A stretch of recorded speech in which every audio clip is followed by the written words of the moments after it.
Good evening.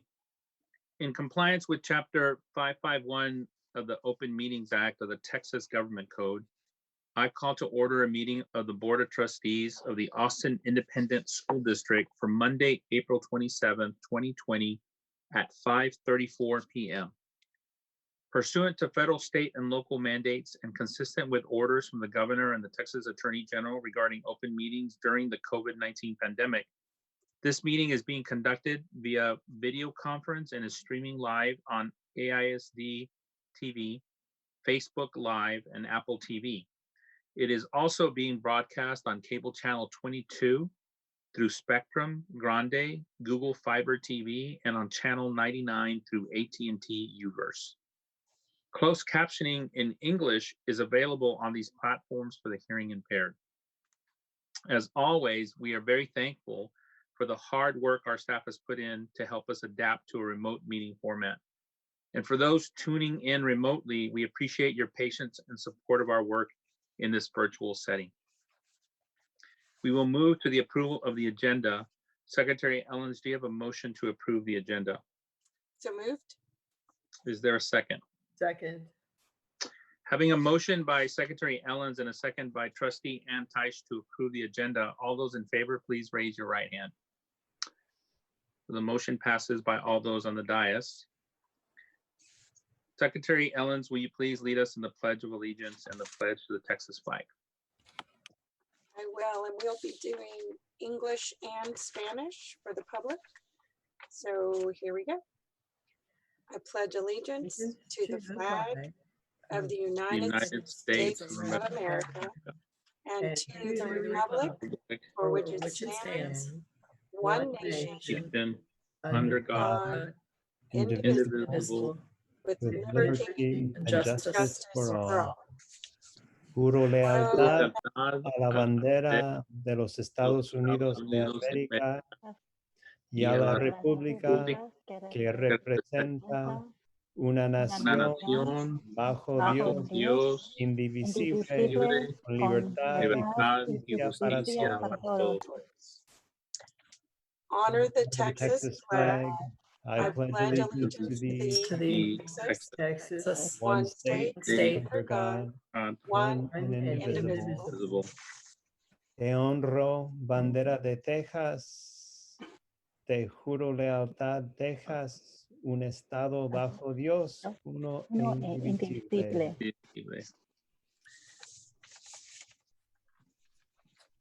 Thank you. We will now recess the open meeting at 5:37 p.m. and move to executive session pursuant to Texas Government Code sections 551.074 and 551.071.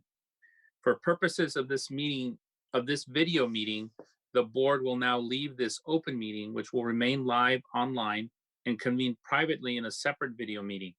When we are finished with our executive session, we will reconvene here. And again, thank you for your patience.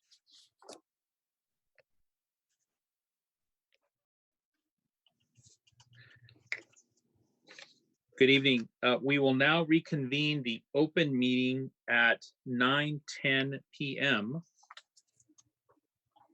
And the next item on the agenda, there are two items under the President's report. The first one is on COVID-19. I think as the board has mentioned a few times now, we are confident that we are saving lives by closing schools. As you all know, the schools are now physically closed for the 2019-2020 school year, and the safety of our students, families, and community is the number one item. And we appreciate the collaboration between the board and the superintendent administration in terms of our board governance. And for any updates, please always check the AISD website for any COVID-19 updates. And we really appreciate everyone's patience as we've learned to adapt in this new environment. The second item under the President's report is the superintendent search. Tonight, after the board meeting, we will make available a timeline and a communication plan, which will be made public. And the goal here is to hire a superintendent no later than August 31st, 2020. And I want to give an opportunity to our superintendent search firm and James Guerra to share a couple of thoughts about where we are with the superintendent search in light of the COVID pandemic and the lightening of the opening up of the economy. And I just wanted to give James an opportunity to share a few thoughts with the board. Thank you, Board President Rodriguez. Good evening, distinguished members of the board, members of the staff and community. It's a pleasure to be here sharing time with you again this evening. As Board President Rodriguez stated, my name is James Guerra. I'm the President and CEO of JG Consulting.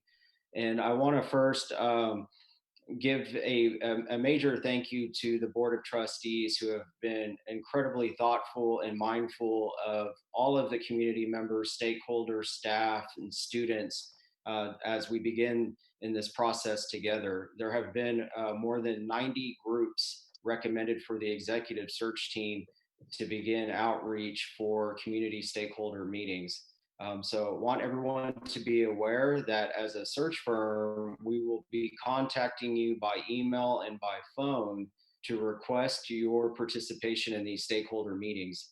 Those requests will be forthcoming beginning tomorrow morning, and you'll have our updated information, including our contact information, readily available. It is our aim and our intention to conduct these stakeholder meetings beginning tomorrow through the next 3 weeks.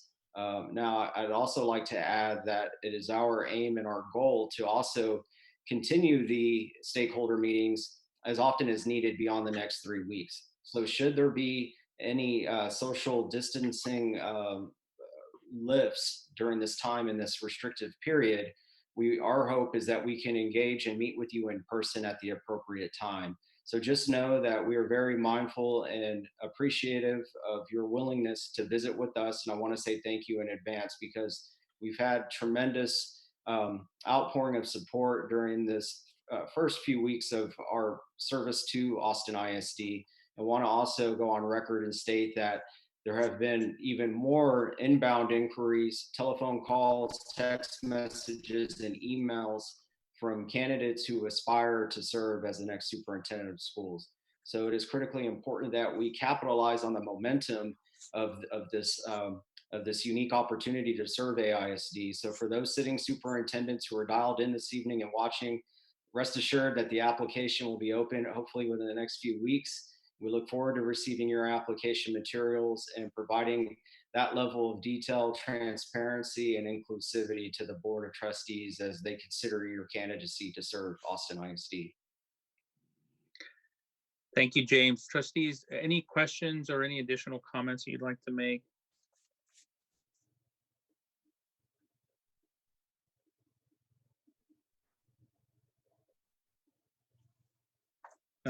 I think seeing none, James, I want to thank you again for providing that update and for the opportunity to have some meaningful engagement in our community over the next couple of weeks, and appreciate everything that you're doing to find a candidate for the board.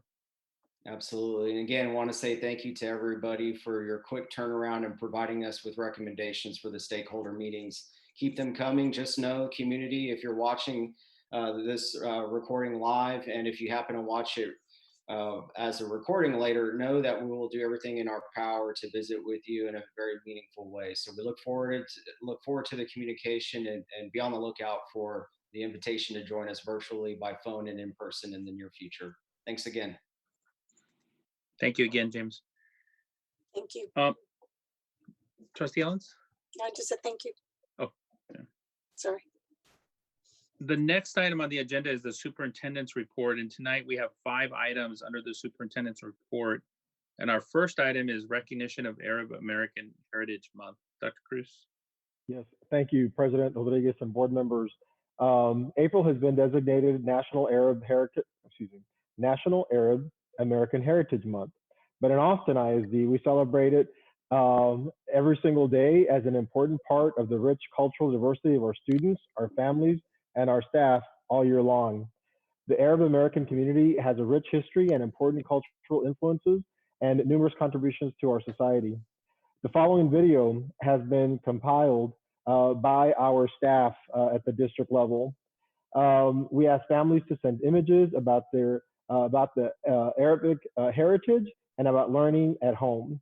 And the video will feature students and schools, including DOS, Galindo, Pillow, Summit, Walnut Creek, Burnett, Murchison, Anderson, and Navarro Early College High School. So with that, we'll share the video with you. And then I believe Trustee Wagner, unless Trustee Wagner, okay.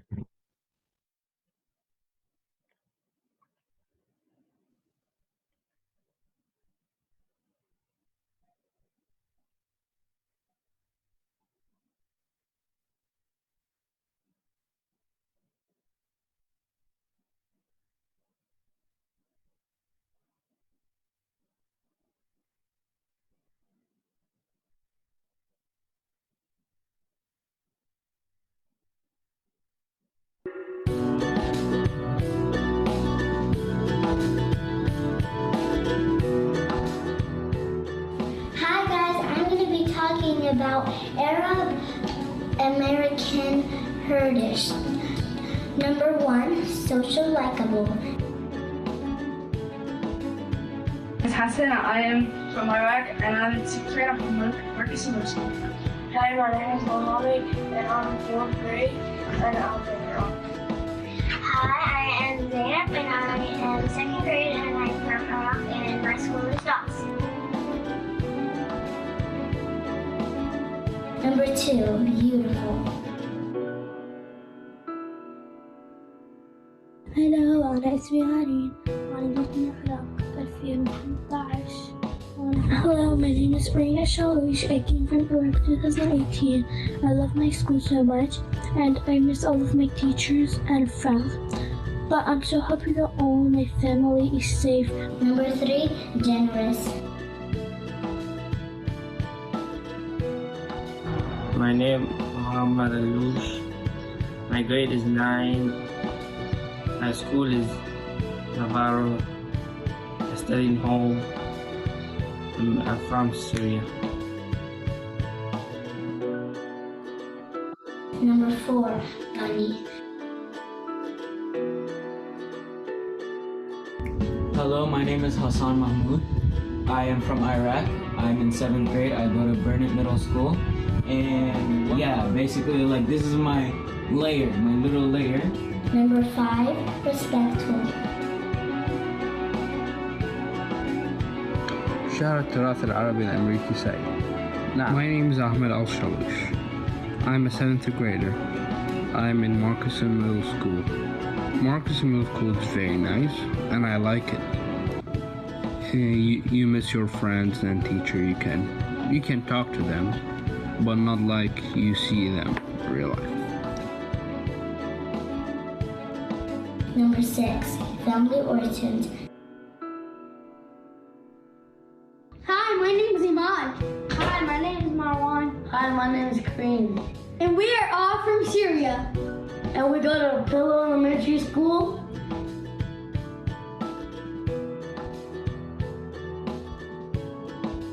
Number 7, hospitable. Hi, welcome. Would you like to join us for some tea? مرحبا. أهلاً وسهلاً. تريدون تشربون ويانا شاي؟ Number 8, religious.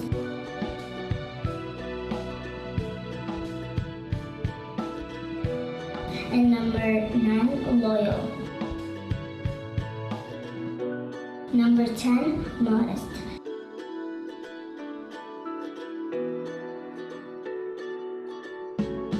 And we hope that COVID-19 just ends because we like school. Thank you.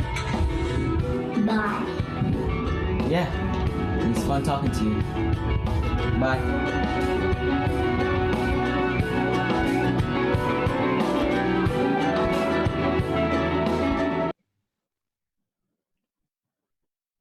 Thank you very much, trustees. And I believe now Trustee Wagner had some thoughts to share with us. Always get a little choked up at this one, and I'm so glad that this is one of our newest traditions as a district is honoring Arab American Heritage Month. So thank you, Dr. Cruz, for bringing this forward.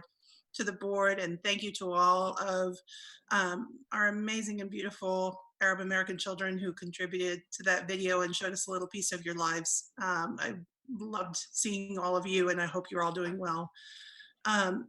So the things I wanted to kind of touch on tonight are why we celebrate Arab American Heritage Month. And Arab American Heritage Month marks a time to reflect on the contributions that Arab Americans have made to the United States and the diverse group of people who make up the nation's Middle Eastern population.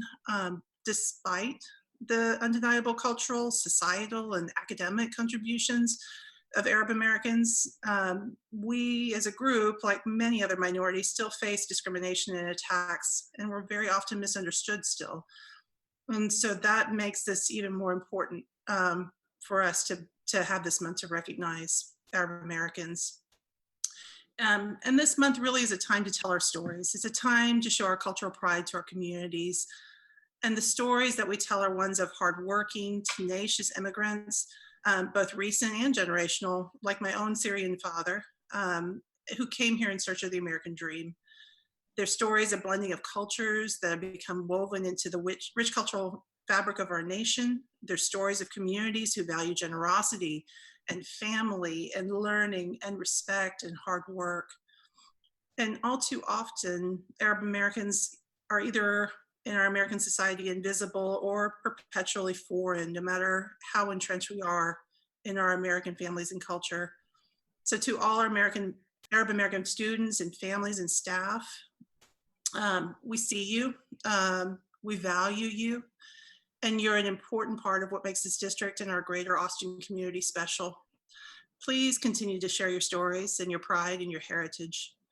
And while not all Arabs are Muslim, since we are in the time of Ramadan, to the many who are and who celebrate, I do want to wish Ramadan Mubarak to all of them as well.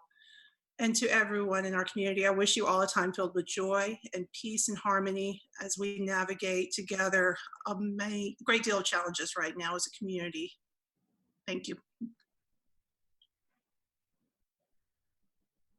Thank you, Trustee Wagner.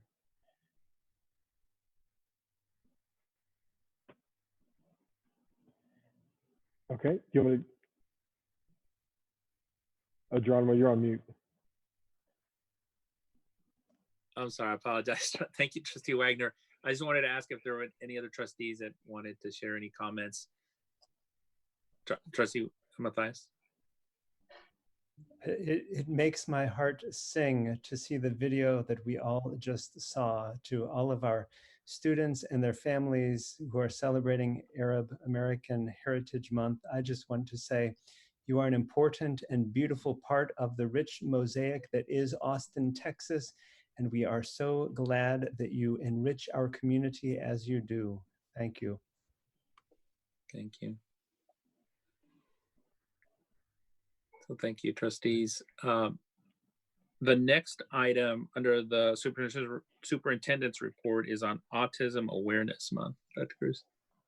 So with our previous item and this item, it truly represents the best of Austin in that all means all. That's something I love about our community and certainly about our district, is that we truly, truly believe in all means all, and that we're here for all children and for all the youngsters that who we serve. And right now on our many of us have the backdrop on our Zoom backdrop that has the puzzle that represents Autism Awareness Month. And it's something I had my pin, but I wasn't able to wear my pin today, but I'm glad, thanks to Jocelyn, was put together our sort of green screen back here. So it represents Autism Awareness Month. Each year, the month of April is dedicated to educating the public about autism, highlighting the need for early intervention, encouraging continued research, and emphasizing the importance of getting to know our fellow Texans with autism. The autism spectrum is complex and can cause social, communication, and behavioral challenges. According to the Centers for Disease Control, 1 in 54 children has been identified with autism. In Austin ISD, approximately 13% of our students with disabilities are identified with autism. In Austin ISD, we promote inclusiveness and acceptance of all students.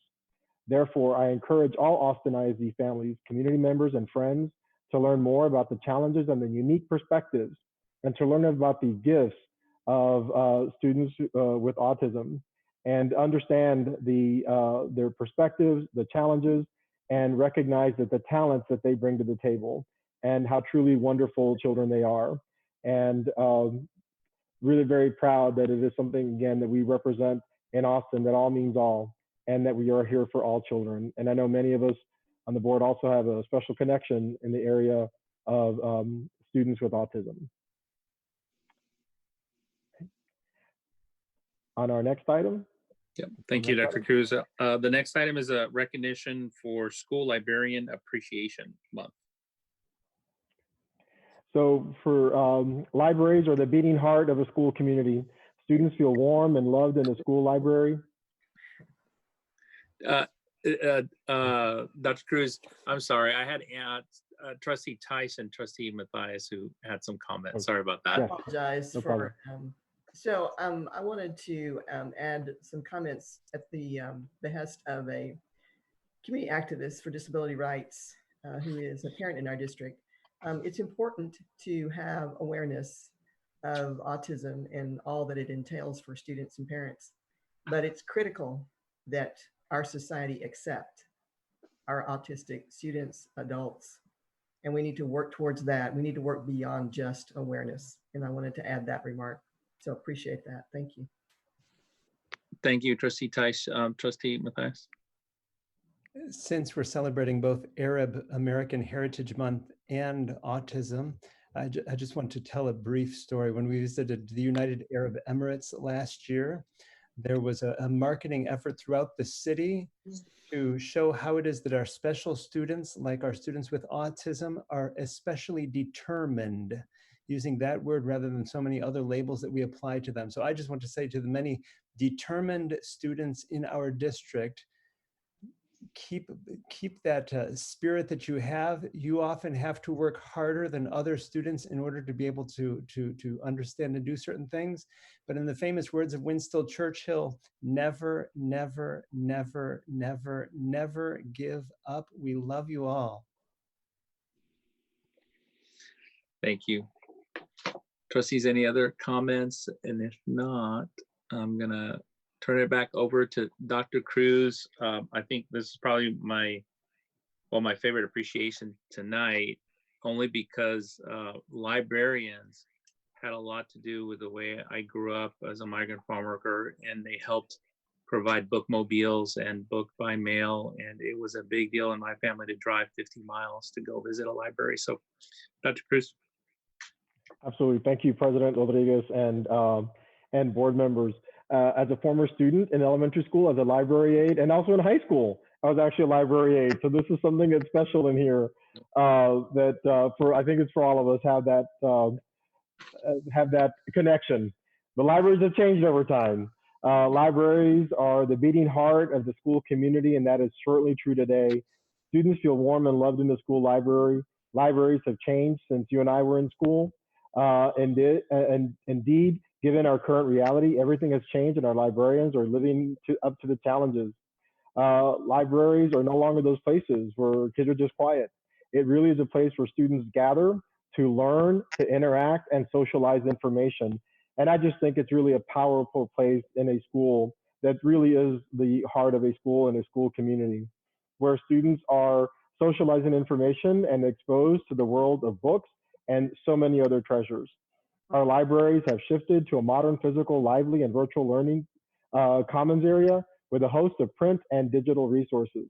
And if you've seen, and I know our trustees have already seen our new libraries, our media centers with our new facilities, that is truly, truly incredible. And it really has become a natural way that we, even as adults, learn and certainly children learn as well. Just wonderful, beautiful spaces. All students gain skills, not only in reading, but also in learning lifelong skills such as research, using dozens of digital resources available 24/7. So it's not just you're going to get it when you get it, you can get it when you need it. And that's what the beauty of libraries and librarians work towards, so that we can support all of our students and families. Austin ISD has had well over 125 years of schools with librarians who play critical roles in developing school cultures of learning and reading for pleasure. This past week was National Library and Librarian Appreciation Week and month. And a big congratulations to all our school librarians, past, present, and future. And a special shout out to our head librarian, that is Elizabeth Polk. I've been knowing Ms. Polk for quite some time. She is a wonderful, wonderful individual who is really smart, is really caring, and just is an amazing teacher, still represents that today. She has served as a librarian and as a teacher for 52 years. She started off in Denton, or went to school in Denton, and also went to the University of Texas at Austin. She's been a teacher and she has a teacher and librarian certification. She has taught at Maplewood and Lucy Reed. She's been the coordinator of elementary school library services, and now she's been either the supervisor or the assistant director of library media services.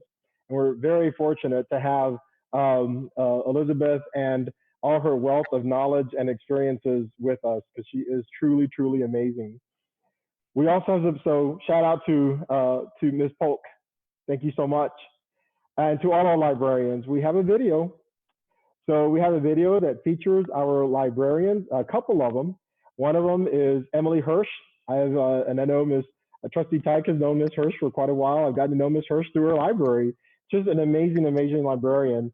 So she's our librarian from Navarro Early College High School. We're going to show you just some pieces of the video, but I encourage our trustees and our community to watch the full video on YouTube, as Ms. Hirsch has a reading challenge at Navarro Early College High School that involves shaving her head.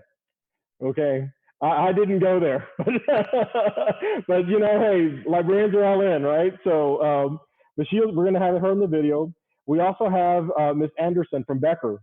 And I met Ms. Anderson there at Becker Elementary School. She's going to do a quick demo that she actually put on YouTube for her students, actually. So we're just sort of borrowing the work that they've already done for our kids. But she's reading Con Locura, and she's singing a song of 10 Deditos.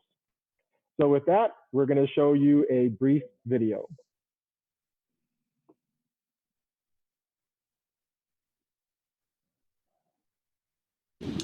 A school library program is as strong as the school librarian. Luckily, AISD has 120 strong, creative, and dedicated librarians who know that good librarianship is based upon the good relationships we build. And it is through those good relationships that each campus's students and staff know that they can trust their librarian to support them during this challenging time. Este libro elegí porque se trata del amor.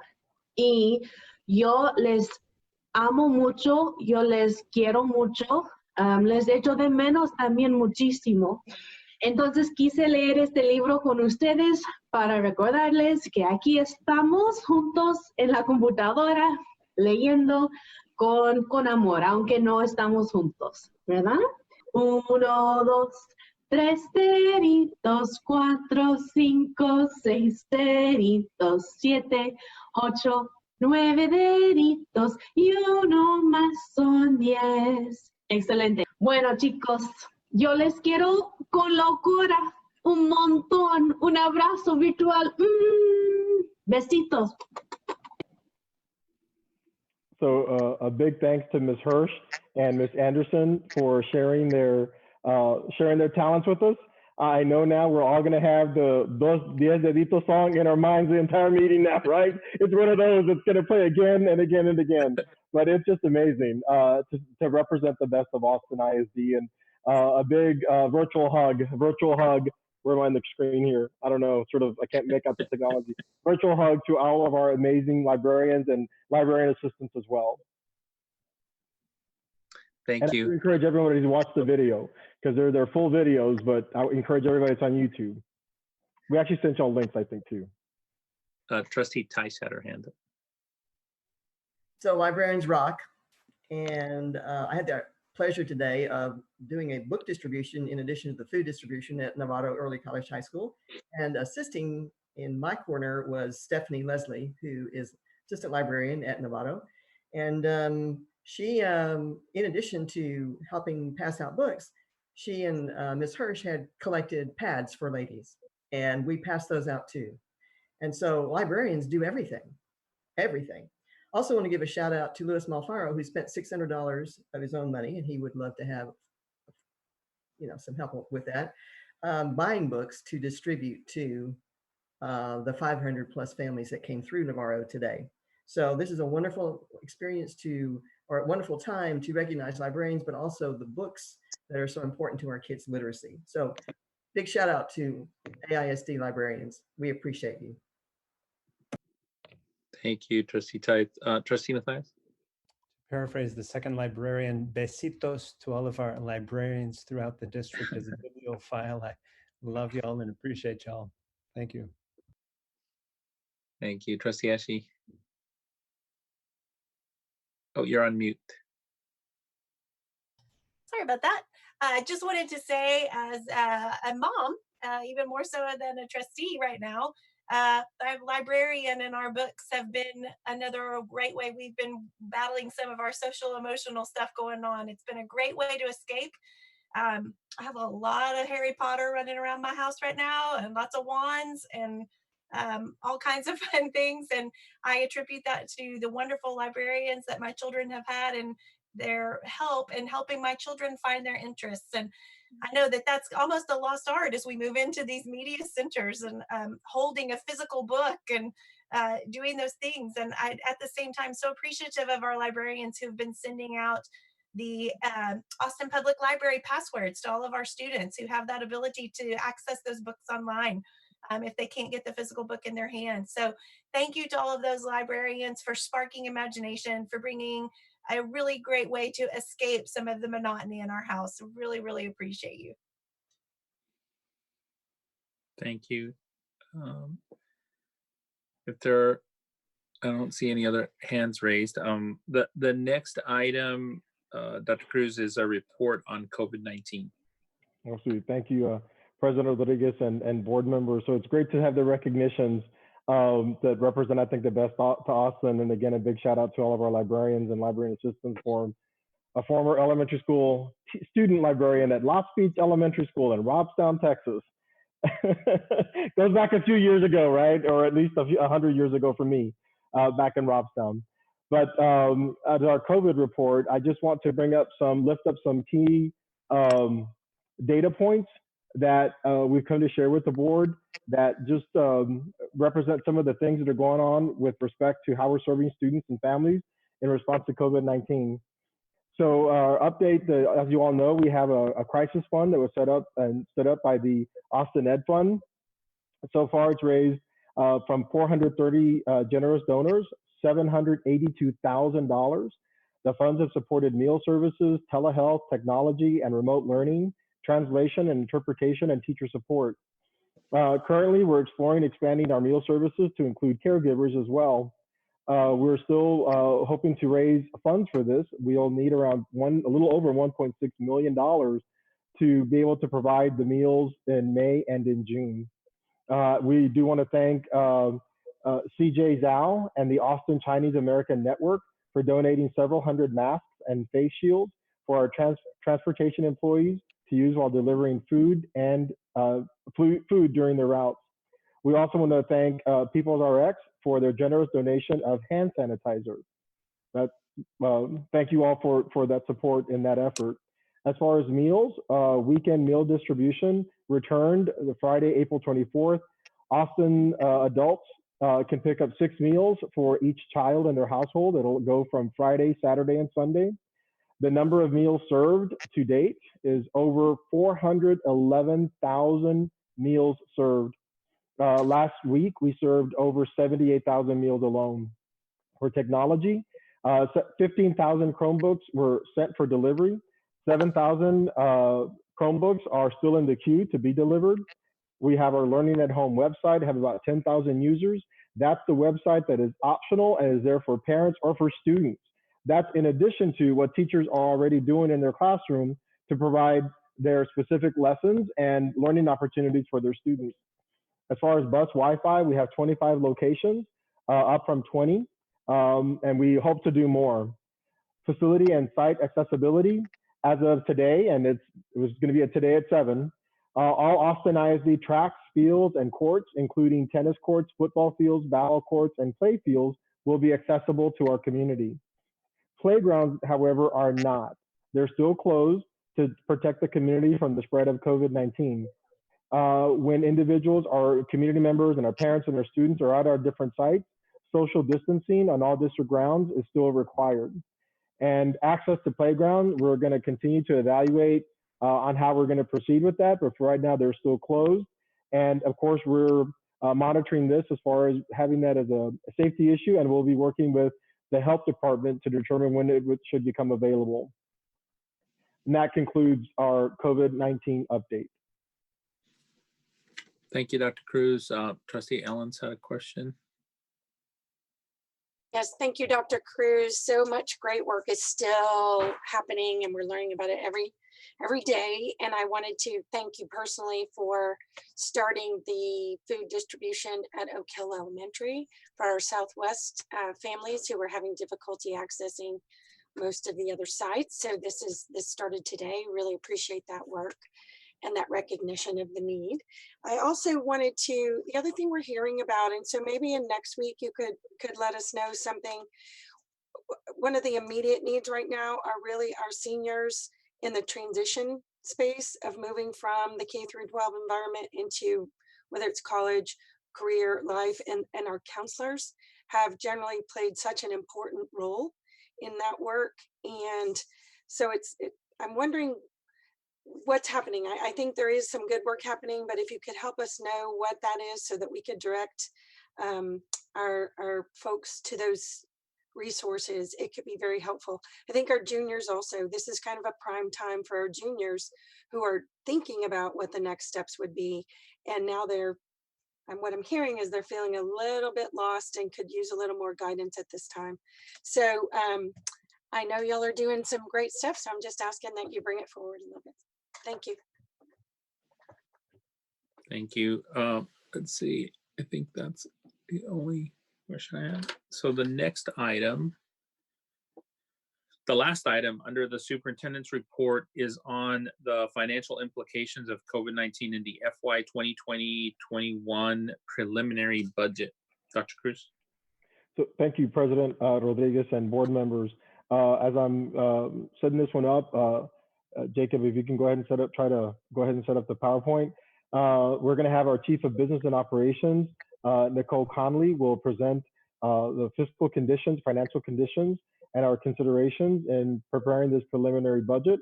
We're also going to have Dr. Fernando Medina will share with us some of the implications around staffing. This is a continuation of our conversation.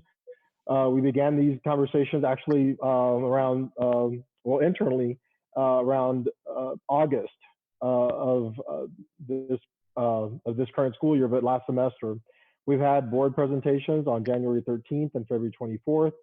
The fiscal year 2020-21 recommended budget will be released on June 8th with the final adoption of the budget scheduled for June 15th, 2020, which will be later this summer.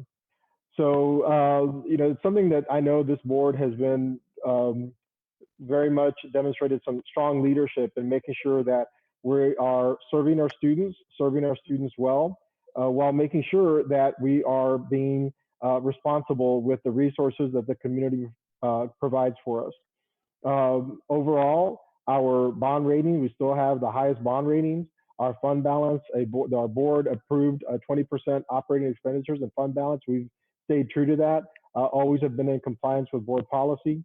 I do think that policy has helped us significantly, especially during this time when we wanted to continue payroll. We didn't know what was going to happen at the state level, but because of the decisions that had been made in the past, and by our being very fiscally responsible, we were able to confidently say that we were going to continue payroll even in those months of uncertainty, which we have continued both.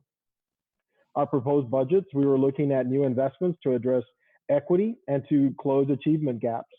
And of course, it starts with taking care of our people who take care of our kids. The investments new investments that we're making some of those were around literacy by staffing and hiring more certified academic language therapists, hiring and focus on early childhood education by hiring pre-K teaching assistants for pre-K classes, and also dedicating more support and resources in the area of special education and bilingual education. And there are specific points that we had included in our budget that we had discussed, and we still plan to move those forward, but may be having to take a different turn because here we are today. A few weeks ago, just less than 2 months ago, we are in a very different situation from that point to where we are right now. Life changed for all of us in Austin, in Texas, and in the country. It's really accelerated the pace for us to making sure we're meeting the needs of all our students and families. We know we are not there. There is more to do, but we've had to sort of circle back and see how can we change things in real time. And I've just shared with you some of those data points around meals and technology and accessibility, but I know we need to do more. Our meals, we're still looking at some families that we still need to reach across our entire district. We know we need to invest in more technology supports for our students so that we can continue the learning opportunities. And of course, it's even instructional packets. We know the needs are significant, needs in the area of technology around devices, accessibility, professional development, and also administrative work. Everything has really changed significantly for us. But and in addition to this, and not knowing where we're going to actually be able to come back into school, we may need to add and look at more learning opportunities this summer for students so that we can continue to engage them in the summertime around learning needs and expectations. So with that, I'm going to turn this over to Ms. Conley, who will begin our budget presentation, or continue our budget presentation rather.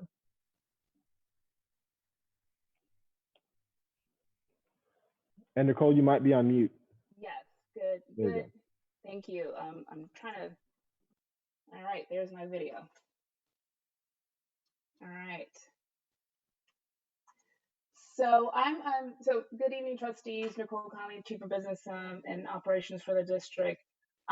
Dr. Cruz spoke to you about sort of we're at the iterative process of developing our budget for next year. And of course, I want to bring to light some of the potential effects that COVID-19 has not only on our current budget, but the preliminary budget for next year that's scheduled for adoption later in June.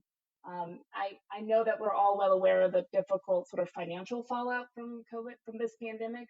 It has literally brought the world into sort of financial turmoil. It's causing the biggest disruption in decades to economies all over the world, just globally. Financial indicators suggest it's far more detrimental than the recession of 2008. We've got record unemployment, drops across all industries. The numbers are far more severe than 2008, with no portion of the economy sort of left unscathed. If you remember 2008 sort of recession, it was narrowly affecting certain industries like housing and mortgages. But this is leaving sort of no industry left unscathed. So, and also, you know, despite sort of at that time sort of raising the alarms around preparing and taking preemptive actions to ready ourselves for that recession round, we had sort of time to sort of see it coming and to get things in place. COVID-19 was just 6 weeks ago. It's landed squarely on our laps. We're trying to understand something that is really overtaking us, not only sort of behaviorally, but financially, and it's just really disrupted a lot of the best hopes that we could have for planning. So as a part of the financial context already, we see the sort of economy sort of unraveling. Sales tax revenue is expected to drop severely. Property tax values are going to sort of decline. No one knows to the extent of what level. Many states are already beginning to have the conversation about tapping reserves. We're seeing widespread job losses outside of education. Typically, from a policy perspective, the education industry is sort of the last to harm. But we can also, at this time, because of the financial tightness in the economy, we can expect higher teacher retention. So remember, we always talked about sort of the teacher shortage. I think COVID-19 has, we'll see that sort of turn the other way. In terms of the current year, we will be okay. Like Dr. Cruz talked about it, we have planned conservatively, and it has allowed us to sort of mitigate sort of this immediate need to address the effects of COVID-19. the TEA, Texas Education Agency, has said that we would be held harmless to financial in this first year, where they've committed to funding us and keeping us whole, as long as we commit to providing instruction, continuity and instruction. And that's what we've been doing. We've been putting those, implementing those plans with the sort of distance learning. We'll also see some savings that we can reallocate towards spending on COVID-19 from the shutdown. Of course, we've frozen, limited sort of hiring, and we're seeing the vacancies. We're seeing some savings in contract services and subs and temporarily. And so in transportation and utilities, I think we calculated alone in the next 3 to 4 months, we should save about $4 million on wastewater utilities, and electricity and gas, because we're not busing and transporting, and we can reallocate that towards the expenses that we're experiencing from COVID-19. Because we will need to preserve as much as we can, because obviously 2021 will get tighter, and it could worsen in the out years. Our costs are going to go up because just like us, the state is you're going to see the state legislators being challenged with how to respond to this crisis. They're going to have less revenue with higher competing priorities. Education is the biggest part of the state budget, but you're going to see them wanting sort of to expend towards reviving the economy and certainly dealing with some of the healthcare challenges. We also know that we know that COVID-19 is going to disproportionately affect our students living in poverty. We're going to have to expend on interventions to sort of support our students, our high need students, in new ways in preparing for when schools do open back up. Pension funds costs are going up. That was already written into the last legislative session. And our enrollment, which is sort of our biggest driver of revenue, is just so uncertain, right? I wouldn't guess if I couldn't try to even begin to contemplate what our enrollment might look like. We think we might pick up some kiddos from charters that don't make it financially, and we do know that they're struggling. Private schools are beginning to close. Also, families might make different decisions as we experience sort of this record job losses. Just last week, 22 million people filed for unemployment. So our family dynamics are changing. So but we still might lose students, right? We know that poverty can go the other way. Families might try to secure more cost-effective areas and move out of the Austin area. So one thing we do know is that the revenue reality for Austin, as well as the state of Texas and the global economy, is much more severe, and it will tighten over time. But we definitely think that we've got sufficiency to maintain continuity of services today, and we'll see some savings. And because we've been planning and protecting our reserves, we can sort of manage through this on a short-term basis. Next slide, Jacob. So I've been conferring with my colleagues both locally and nationally, just trying to assess the response to the last recession and what we did and how we can start putting interventions in place to sort of mitigate some of the financial downturn. And some districts are already putting really hard measures into play already. We will see our financial obligations mounting for the district, right? We're gonna see widespread layoffs in the sort of industries across the board. They're gonna stop hiring. You're gonna see families struggling with unemployment. We're gonna see our vacancies, our teacher vacancies. Retention is going to increase, right? And so we won't benefit from the sort of nominal savings from attrition, right? And we know that we have outside of just labor increases, some places give COLAs, others have steps. We have certification. We've committed to credentialing and certification and PPFT. So salary increases are going to naturally occur even if we don't increase salaries, presumably, because we've made these prior commitments. So our payroll is going to go up faster than usual because we're seeing more retention, higher commitments for credentialing and services, And then, you know, our labor, because we're a business of people with over 87% of our spending going towards personnel, it feels like it's like something that is a fixed cost, presumably, right? Because in school districts, the last thing we want to do is have a reduction in force. We're always protective of our labor force. We know how important it is to keep high quality labor intact. And so we're going to feel this tension, and because we're going to have increasing costs next year, we're going to have revenue going down. We're going to have needs increasing because this is going to disproportionately affect our high poverty schools, and the effects on our high poverty schools are more and more exacerbated because they are going to be, their families are going to be experiencing the trauma of this financial turmoil. At the same time, they're going to have positions that may remain unfilled if we put any sort of hiring freezes or any of those kinds of financial mitigation plans. And then also the workload. I mean, just disproportionately affects some of our high needs campuses is what we've historically seen in Austin and as a national perspective. And so I just want to know that the impact on school districts is felt both ways, and just in terms of our needs, who we serve, our labor force, as well as sort of the financials. Our current cost of COVID today, now this does not include sort of regular pay that, you know, I've sort of tried to isolate it to the incremental costs associated with, you know, things like distance learning, supplies, meal deliveries, the time and a half pay that we're adding to some of our employees' pay on the front lines. We spent about 7.6 million sort of midpoint through this month. That doesn't pick up all the payrolls in the last payrolls. And so COVID-19, just in 6 weeks, has cost the district 7.6 million. And we anticipate these costs to increase. I know that later in the presentation, we talked about sort of a nearly $22.5 million need related to distance learning. So we're constantly expending new and more dollars as a result of the COVID-19.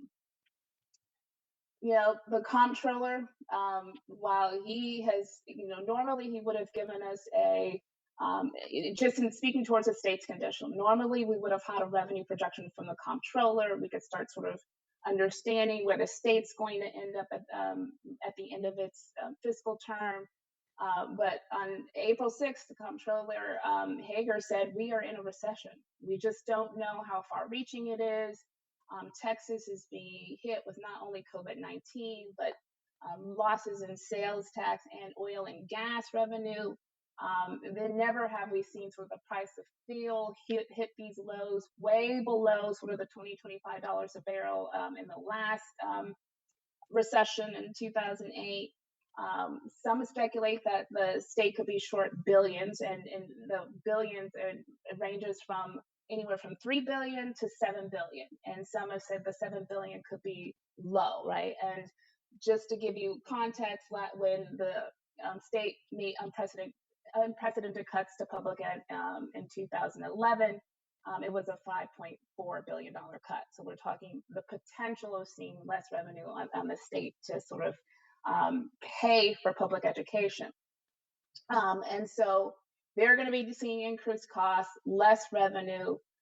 Usually these recession cycles last for like 3 to 4 years. We're okay for this year because TEA is going to give us a waiver if we sign the attestation that we're offering instructional support, and that waiver is due by June 18th. But given the state's likely future, we will need to preserve our budget as much as we can for next year and the out years. It will take everything we have just to preserve and keep our team employable. That should be our number one goal as a district moving into next year's budget cycle, as well as sort of meeting student needs. But even without a special session, the comptroller said we're not going to have a special session. But you know, cuts could still come in 2021. There's nothing that precludes the state legislature from convening in January to adopt sort of a supplemental appropriation bill that implements cuts to schools. And so we've definitely got to be mindful and stay on top of the state's fiscal condition, because with HB3, we're purely funded by entitlements under the funding formula, outside some of the incremental pickup costs that we have on those golden pennies. State leaders are already calling for state agencies to cut their budgets. They've already started their planning in Mars, and they've also already directed agencies to start looking for reductions. There's speculation about the range of how much they were asked to cut. I think the governor said we're not asking state agencies to cut 20%, but we do know that they're preparing cut exercises for FY22 and beyond. They've also frozen salaries and frozen the hiring. So when you sort of see the state agencies responding in this way so early, you can anticipate sort of a spillover effect into school districts. I mean, we're really, again, we're the largest apportionment of the state's general fund budget. And I'm not sure that the revenues that the state will lose, they have some remedies, but we just don't know how far they're willing to go to avail themselves of those remedies. Like some one-time accounting maneuvers. Some have talked about proration. They could tap into their reserves.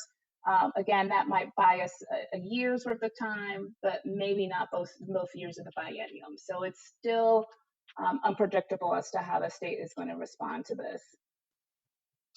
Next slide. So that being said, not only is revenue unpredictable just because it's hard to ascertain what's going to happen at the state level, but property tax values it's difficult to ascertain. We've recently, the chief appraiser has given us our preliminary certified values as of January 1, which was pre-COVID. And so we know times are very different than they are now. She's already anticipating, the chief appraiser is already anticipating increases in protests. So half of our property base is commercial. Some of the largest commercial entities have already said, hey, we don't have any economic activity. One of the largest landowners, who happens to be retail malls, has said, we've been shut down for 6 weeks, or we've lost almost 20% of our revenue through the loss of spring break and hotels and those kinds of areas. And so we can expect that the certified preliminary value to probably drop. We anticipate more delinquent taxes and lower collections, so we've adjusted our collections rate to reflect that. The chief appraiser said it's very foggy at best. They're seeing flattening residential, and we weren't appraised. Our residentials, it was only increases because of appraised residentials at the 10% cap. But already you can see drops in constructions and significant losses in hotel and retail, et cetera. The CARES funding, the stimulus dollars, I mean, obviously that it could be something to help us mitigate and cover some of our costs associated with just operating our budget as well as COVID-19. But it's too early to say whether or not it's going to be new money. I talked to my colleagues in both New York and California, and just like in 2011, when we got stimulus money to deal with that recession, the state used the money to backfill its requirement in the entitlement formula entitlement. So there's nothing that precludes the state from using it as a method of financing for the state share. But they've written the application very loosely. So the feds recently opened up the opportunity for the state of Texas, all states, to submit an application. And I think Texas scheduled, it's almost 2.5 billion. And then there's a set aside for a governor's apportionment. And then there's a second wave of dollars, stimulus dollars. And we're working with different groups to get new monies directly to public ed, directly to LEAs. But it's still uncertain as to see if it's going to be new money or how much of that might be backfilling state share. FEMA, every week we have calls with FEMA. They're going to allow up to 75% of allowable expenses. I worry about the time frame. Just case in point, Houston just got their monies from the hurricane, and that was 2.5 years. So the reimbursement cycle for FEMA, although they haven't expedited, we haven't tried it yet. And then not all costs are allowable. But we're doing our best to pursue that as an option to mitigate some of our COVID-19 costs. Medicaid reimbursements could be lower again. We're not quite sure how that's going to impact. We have students receiving specialized services who qualify for Medicaid. The virtual aspect of distance learning has brought some questions to how that might affect our Medicaid reimbursement as well as the transportation piece. And that's $21 million of our budget. We're highly reliant on the Medicaid to fund our general fund budget. Investment earnings are down. The revenue from building rentals, depending on when we open, and tuition. So there's the revenue side of COVID, as a result of COVID-19, is very difficult to ascertain. So we're going to be adjusting our budget and monitoring our budget constantly. And so there are no necessarily safe assumptions or assurances on the revenue side in this budget. The good news is, and I mean, this is not great news, but there is a silver lining, is that we have a track record of strong financial management that will allow us to get through this financial challenge, like we've proven over and over again. Just like the recession in 2011, we locked arms, even under the most duress.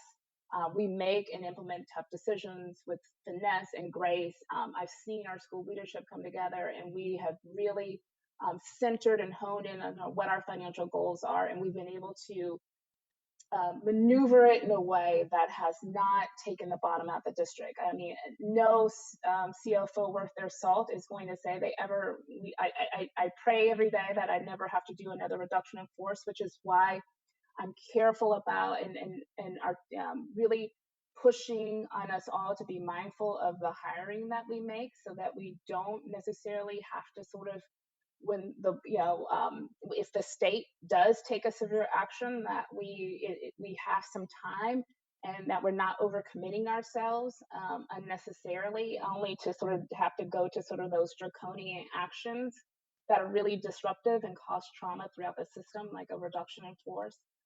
We have good structural balance now. We have reserves. We've always looked at our budgetary planning from a long range, to really determine the predictability of our options. We've been transparent. We're always collaborative with our school community about how do we navigate this financial turmoil. And obviously our goals are always in ensuring taxpayer accountability. I'm already trying to set the tone with our school leadership across the district, that we need to tighten our belts. We need to really look at sort of doing things differently and using our staff, using our resources in new ways to serve needs of students who are going to need it the most, because we know that our students are going to come back needing some support and intervention once we do open up schools. And so we have to be smart about how we're spending our dollars. We also have to be understand what our families are going through with the job losses, and being sensitive and being mindful and making sure that people don't perceive us as sort of being reckless with our spending in a way that's not sensitive, or not recognizing the fact that this is going on throughout our community. So it's a very challenging balance, but we have a good track record of getting through tough times, and I have no insecurities about this district to be able to respond in the right ways. We've been preemptive always in our planning. We always look at out-year impacts. We've been looking at facilities and benefits. We've been determining sustainability and affordability of our programs before we put them in place. We're always, I always say we're so poorly funded, we have to be strategic as possible for the use of our resources. So we've already got that mindset into place. We've always been trying to maximize our revenue. Legislatively, we were always in the forefront pushing for changes. We're already pushing for changes now, or to improve our financial position. And then our conservative budgeting, which is always brought out in our ratings report and our policies. We continue to have strong audits, good reserves. Last year, we were the biggest benefactor of the changes from HB3. And so I feel like, we've done some good work, and we can get through it. But it will require us to make some hold off on spending and not doing everything that we want to do all at once. So in the meanwhile, to get ready, I'm gonna fight like a tiger in some regards, because I feel like the tightening is going to be hit us fast. To protect our reserves, or build them up and use them when we need them to protect the continuity of our staff and our payroll. We're limiting hiring, not totally freezing it, but we're limiting it to the extent that we can, reduce some of our costs, and just really looking at long term. What can we do I'd like to see us not do sort of one size fits all approaches, but really, seeing how we can shift the allocations to campuses who know exactly what they value when they want to do it. And so I think that's how we're sort of trying to sort of get ready. We know communication is a necessity here. A lot of this sort of, everything is political, right? I mean, politics have high relevance at the federal, state, and local level. And so a lot of it is about working on, what's necessary, what we think we can get done. But I can tell you, if we have to go through major budget reductions and cutting, nothing else happens. It's time consuming. And so I'm hoping that we can sort of get ahead of these things, put some mitigations efforts into play, minimize our increases in spending, and really rely on what we've been building up our reserves to do, get us through these, mitigate some of these short-term financial challenges. So as we prepare the budget, Jacob, next slide. I'm sorry. I'm on the general fund budget. I'm sorry. I've already went like 3 slides. Sorry. So the general fund budget summary. Right now, with the proposed spending, we might need to access reserves of around 50 million, 49.3 million. That would mean that we would have 28% left in our unassigned fund balance. This does not contemplate increases for any salary increases at this time. It's just based upon projected revenue and proposed spending increases. Next slide, Jacob.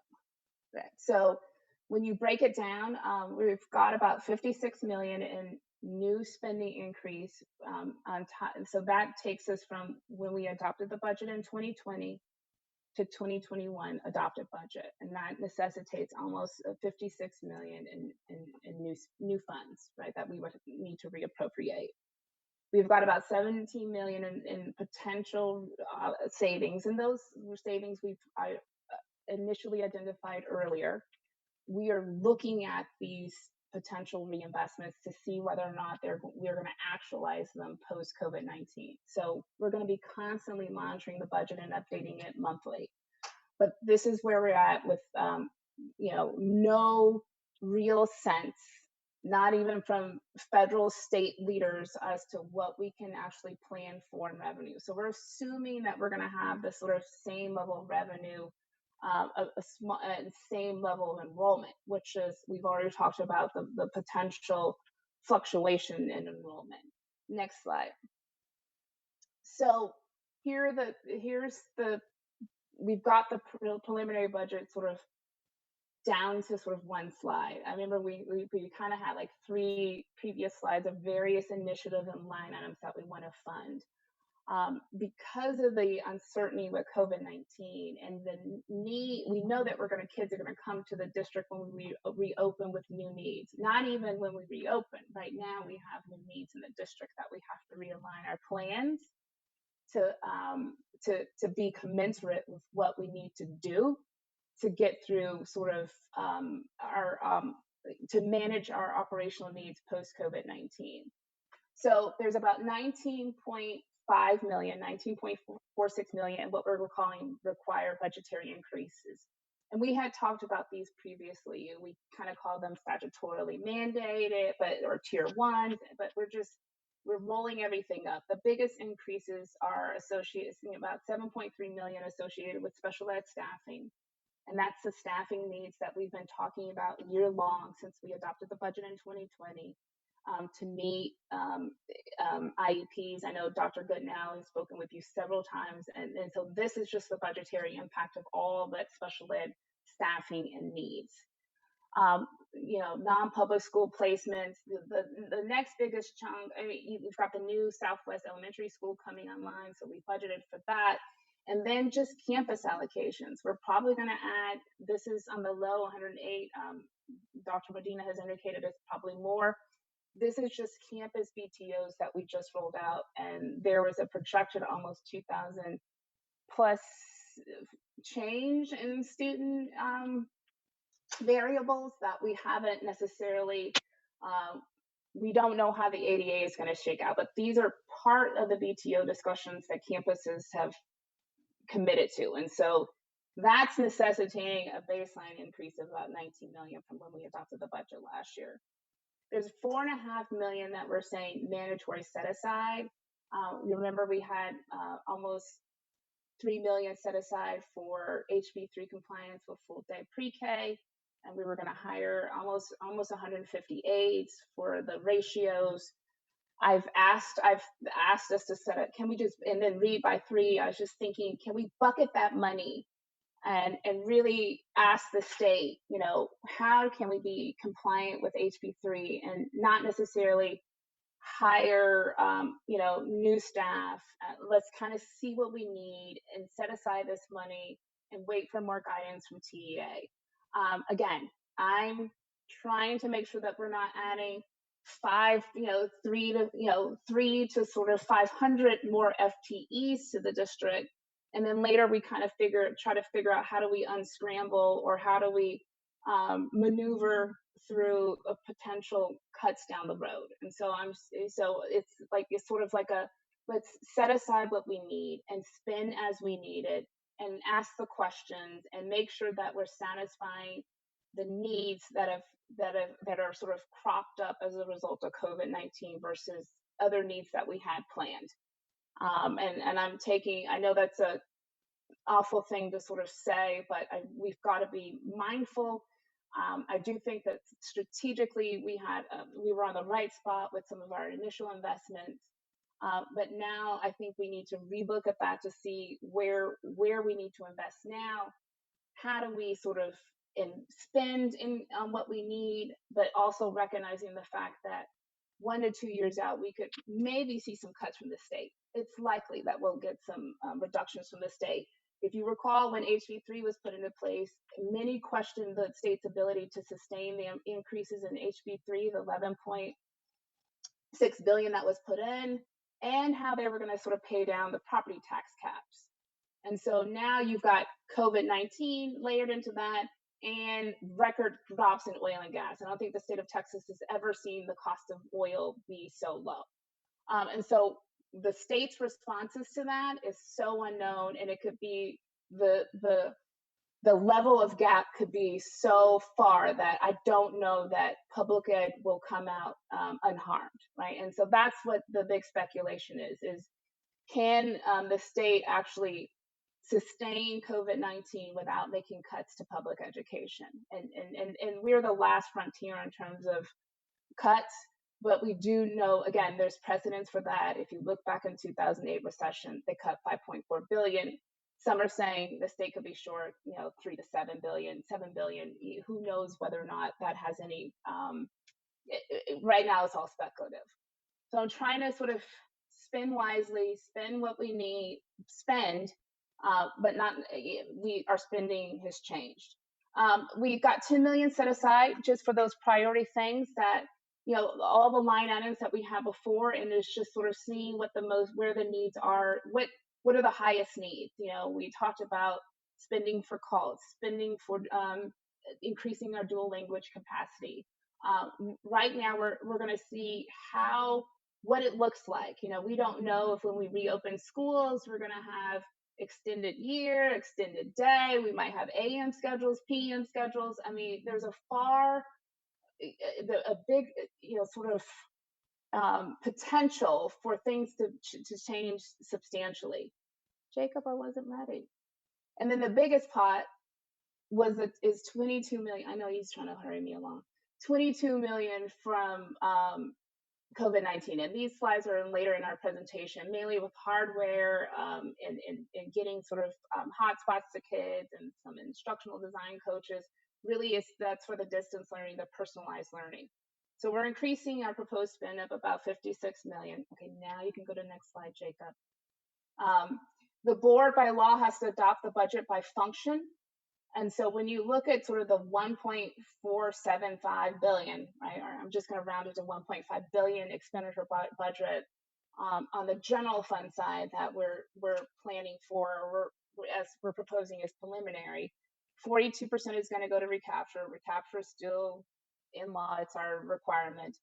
The other biggest pieces are in instructional and instructional leadership. That's where the bulk of our monies will go when we look at sort of this 1.5 billion.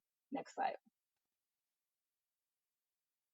And so from a reserve perspective, you know, I already spoke about this.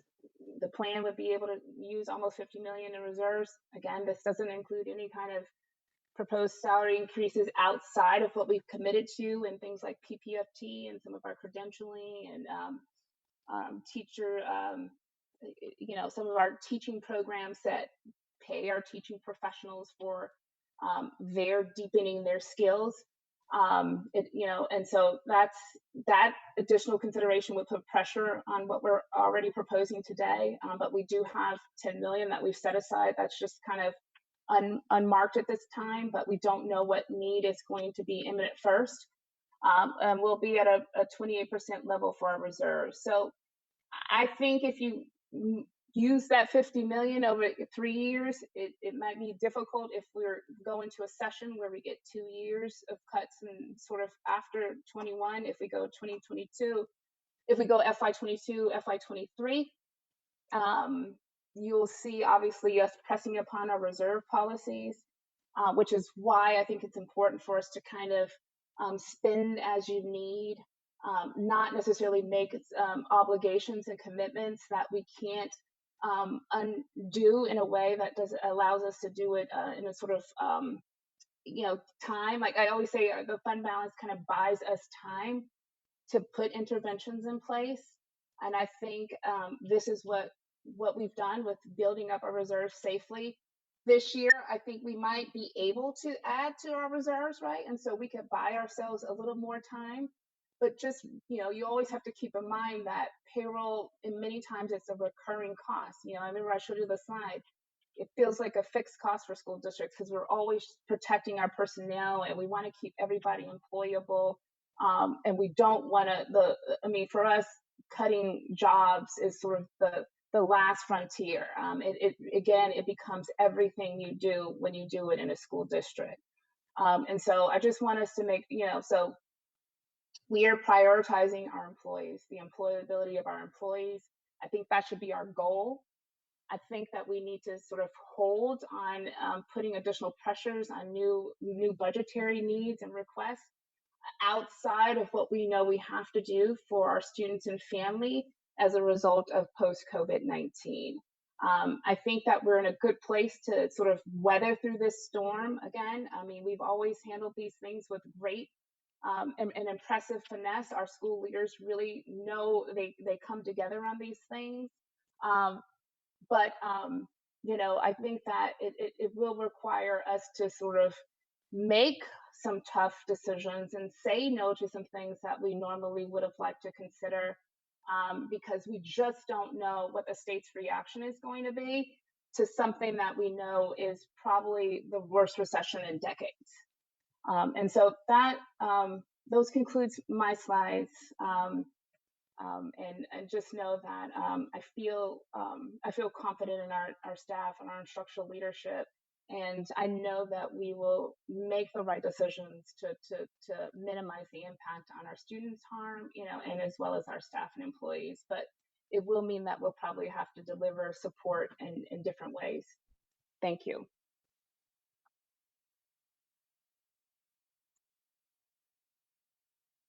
Thank you, Nicole. It's Fernando Medina, Chief Human Capital Officer.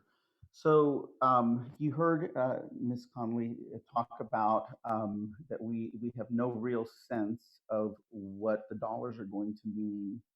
And so that makes it very, very challenging to make any kind of definitive type of approach to the hiring and so forth. But what I will say is that we do have an opportunity to create some flexibilities with the district. And certainly I don't want to go into that in this discussion. However, we are presenting a policy change recommendation for the board to consider to provide some additional flexibilities.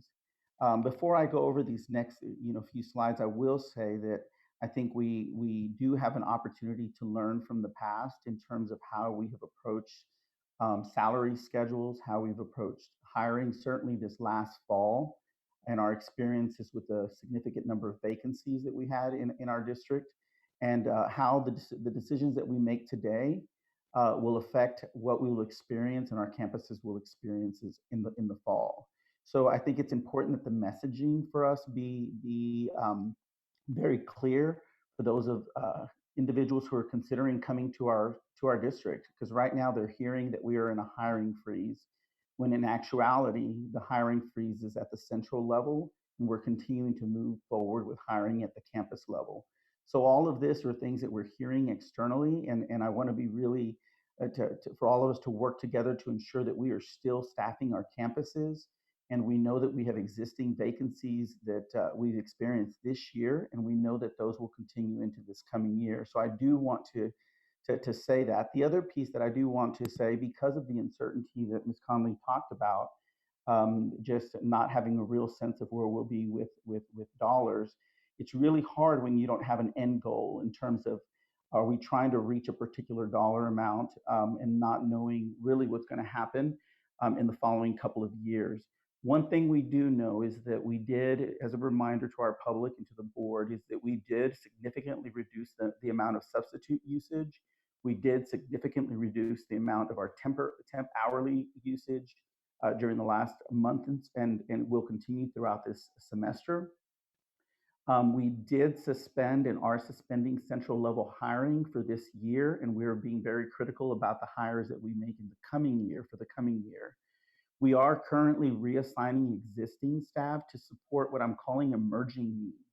We're seeing, like Dr. Cruz mentioned, the need for technology support, technology delivery, technology readiness. We have increased needs of community outreach and support to our parents and how they navigate all the technologies in the home place. Emerging needs in professional learning to our teachers and to our administrators, and centrally as well. Increasing needs in customer service and HR support as well. So these are emerging needs that we know that we will have to in some way support, either through reassignment or through funding.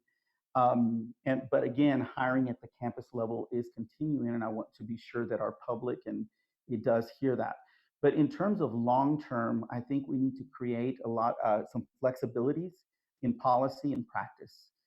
The other piece is we'll engage in evaluating central staffing levels and the related work assignments of our existing staff to see if there's opportunities to absorb vacancies with our existing staff. And I think I need to have a deeper engagement with our staff and perhaps with even an external partner in looking at our staffing levels for the coming year. So I did want to preface that before I got into these 3 slides, and I'll go through these fairly quickly because these are things that we already know. We know that we have existing staffing and continued needs. All of these are areas that are currently high need right now. So we want to ensure that we continue to be competitive in these areas and we're able to recruit. Ms. Conley said that turnover will reduce. It will, but a reduction in turnover won't fill these positions. And the individuals that will fill these positions will need support in certification. And so we are still, asking for support to help our new applicants that are probably going to be coming back to education after some job losses, but they still will need to be certified in these high areas. So they will continue to be critical areas that will need to continue having a hiring focus and a focus of support with certification as well. We'll go ahead and go through the next slide, Jacob. The next one is compensation overview.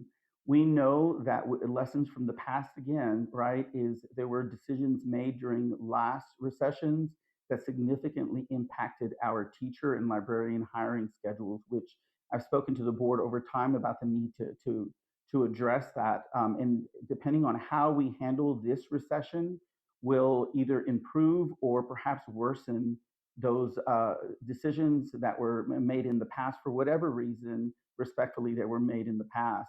But you'll see other areas that you've heard me talk about. They're bulleted there, and Ms. Conley did talk about the potential cost of living, and we're currently still in negotiations and conversations with Education Austin. I did want to inform the public and just remind the board that these are some areas that we've already addressed. You'll remember that we increased substitute pay earlier this year.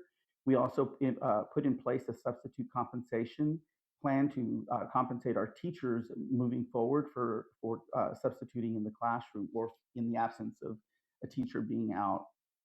We did implement sign-on bonuses to support our high-need campuses, and that's currently taking place. We have increased bilingual stipends, special education stipends, particularly in the areas of high need.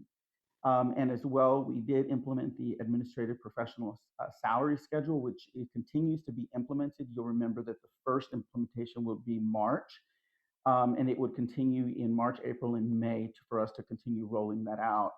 And so the other thing I will say is that I have had questions about the hiring schedule for the AP professional. And just to remind the board, it was to move us in the right direction. It did not completely bring us to all benchmark, across with our peers and across the state. So you'll remember that I visited with the board and asked that perhaps in our budgeting process that we allocate dollars annually to continue to bring those positions to benchmark. And I'll go ahead and go to the last slide, Jacob, which is, and of course, Ms. Conley did touch on this. You'll remember that there were over $40 million worth of additional requests in the last presentation on the 4th of February. And those have not gone away. And these are just some examples. We know that campuses are asking us for support in support of school changes. We know that there's a continued need for cults. Emerging needs in transformational and instructional technology. We need to address mixed languages. The state mandates around pre-K, our increasing needs in special education, and our support for our striving campuses. And you'll remember the comprehensive school improvement model. So with that, I will close out in saying that I did provide the board an additional attachment, a PowerPoint that gives you an overview of our benchmark districts and the data in terms of how we compare with different position types and such. So I would take any questions that you might have about that PowerPoint, but I know the board had an interest in knowing how we compare to other districts. So with that, I'll close this presentation.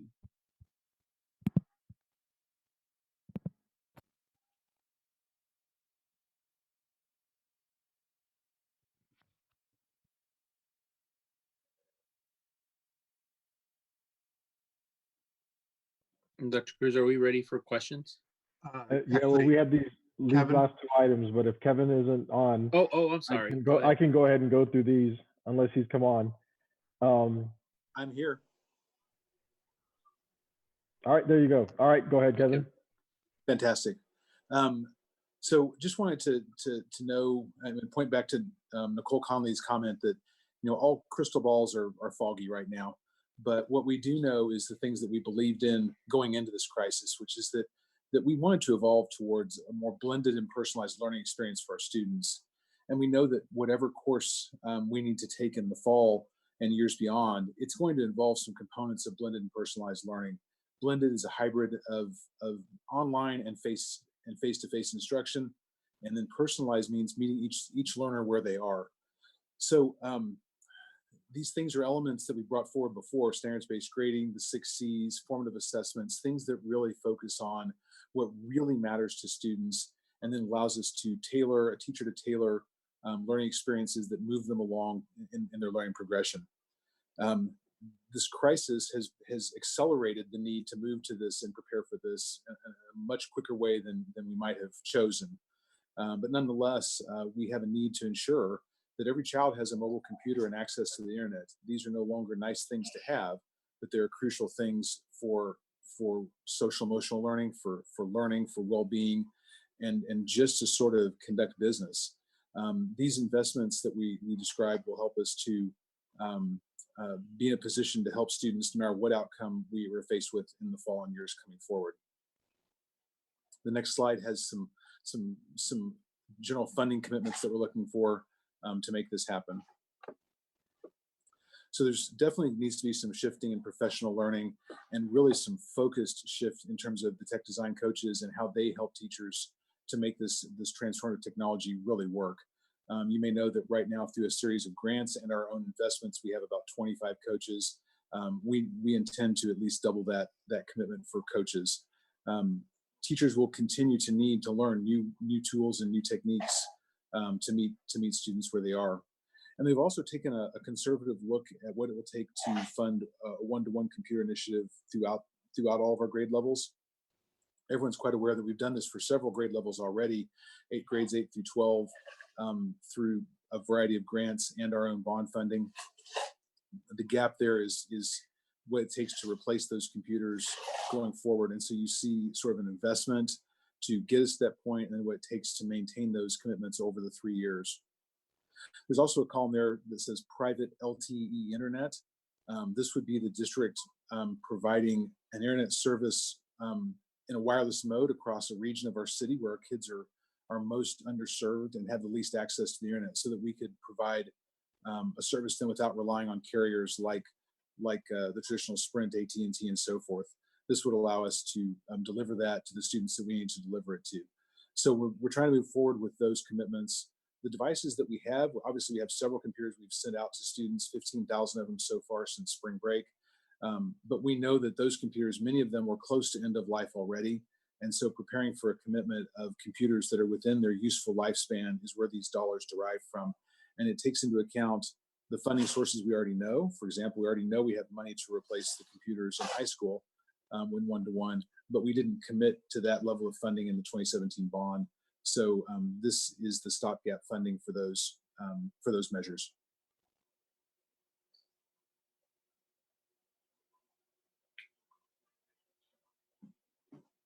Thank you, Kevin. Renee, can you take us through this last slide? Certainly. Hello, I'm Renee Tejas, the Executive Director of Communication and Engagement. And as our department does with major initiatives, we had an approach even before COVID-19. And certainly the realities have had us adjust what it is we're doing. We have worked across divisions within DCCE, the Communication and Engagement Department, and with partners with others in other departments in order to develop our messaging, including website postings, letters to community and staff, social media posts, working with our media partners, AISD TV, and using engagement tools in order to emphasize the facts that the district is facing unprecedented circumstances beyond our control. The uncertain financial future is going to call on our employees and our staff to be cognizant of that and make some sacrifices, as well as key messages about what has led us here, including COVID-19, but other factors that Nicole mentioned. We spent significant time, she has very valuable time, I should say, but she made a point for those of us that were on the communication approach committee to spend an hour with us as we picked her brain, interviewed her, and developed the messages, and also talked to other in the leadership department in order to develop our approach. And we are ready to implement that through email, Zoom meetings, video websites, and other engagement with some of our partners and elected officials.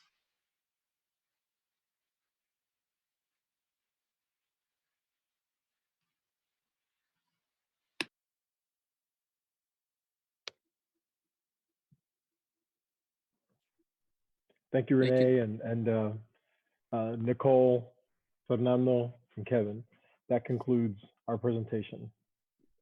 Thank you, Dr. Cruz. Trustee Matthias is first, then Trustee Letitia Anderson, and then Trustee Cindy Anderson, and then Trustee Singh. Really appreciate this report from our administration. So happy to see the investments that we're making in some key areas like special education, the investment of $8.1 million in special education with all the FTEs that come with that. The other areas that we're addressing as a district, just it warms my heart to see that. On the other side of the coin, we're seeing some less than positive news. We continue to pay 42 cents per dollar on recapture. Revenue we expect to be down, expenses up. Reductions from the state that we heard from Ms. Conley. So I'm just going to ask a few questions at the same time and see what if any answers there are there. So despite these challenges, we're still hearing about staffing increases, and it seems like considerable staffing increases from a board perspective of the number of full-time of FTEs that are being proposed here. Wondering how that fits with the declines in enrollment that we've seen for several years, plus the decline in revenue, plus the increase in expenses. I mean, obviously, those of you who are pulling together this budget think that, are showing through this budget that we're able to do it. It causes me a little concern. Also, simply wondering at the end of this pandemic, what the estimated cost of this pandemic might be on a district like ours when we consider, the fact that we are a people business and we are committed to our people.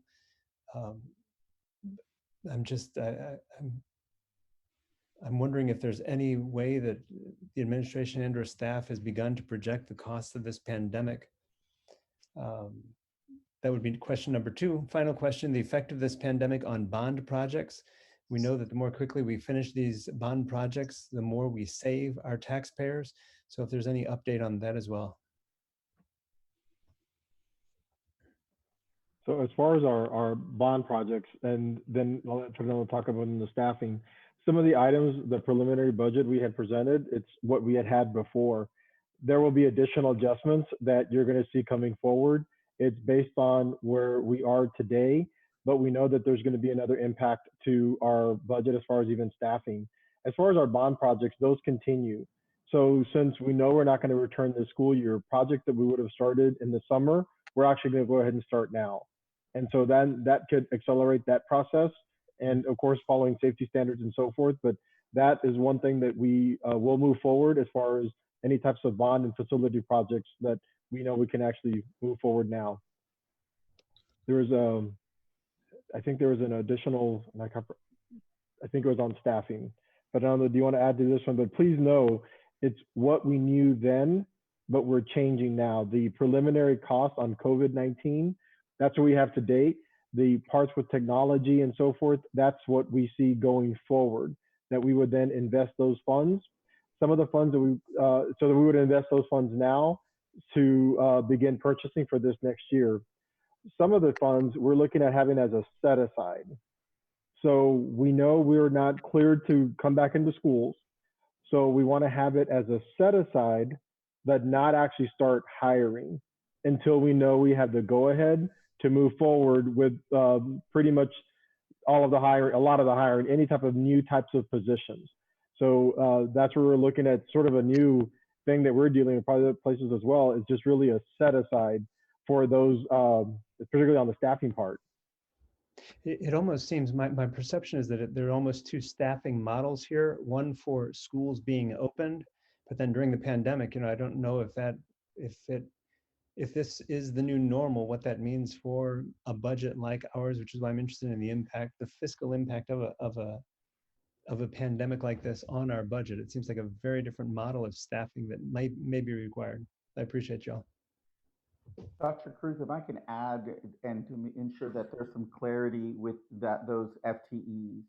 So what Nicole said when she started that slide is she said where we were last June to where we are today. So you'll remember that we adopted a budget that was under 80,000. It was 79,000 students. What actually happened in August and September in the fall was an increase in enrollment, particularly at particular campuses and such. So as a result of that, you'll remember that we had to increase the staffing level. We also saw an increase in bilingual. We also saw an increase in teacher assistants and such throughout the fall semester. And so that is where that 108 is coming from. So those FTEs are new from last June of 2019. It's a whole cumulative year. We're approaching a year now. So it's not a request for this coming year. It's what's happened over the course of the year. Understood. If I could also add to that, we have not necessarily experienced all the expenses associated with those increases, right? And so, once we sort of effectuate the fiscal year, we've accounted for that budgetarily, and we might experience those expenses. Right now, we've got lapse. We haven't fully, vacancies. We've got some lapse salaries. I don't think that we can count on the historical lapse that we've had in salaries just because of the financial tightening in the markets. People are less likely to leave their jobs. So Dr. Medina and I, we have to be very sort of tightly bound and making sure that we're hiring what we need when we need, because again, once we create that sort of position obligation and someone's hired, it's likely to be an expense that we realize in the district. We won't have that historical turnover and vacancy lapse that we generally typically see. So he's right. The budget is catching up with where we think we are going to be in terms of an enrollment level. Well, that enrollment level is still very much speculative. And we haven't experienced the full expenditures. And so, so we might actually spend at the levels of needing that 59 million once we actually go out and staff for that, because of, you know, it's highly likely that if we go out and publish 150 positions for aides, that will safely fill all of them in light of what the overall job loss industry has sort of created in terms of choices for people. I also say that we're looking at accelerating up some of our bond programs, and we do think that that's going to give us some modest savings. So that will help us in the long run. It'll help us sort of probably do more bond projects over time, because we're taking advantage of the fact that we're closed. We're accelerating the timelines for projects.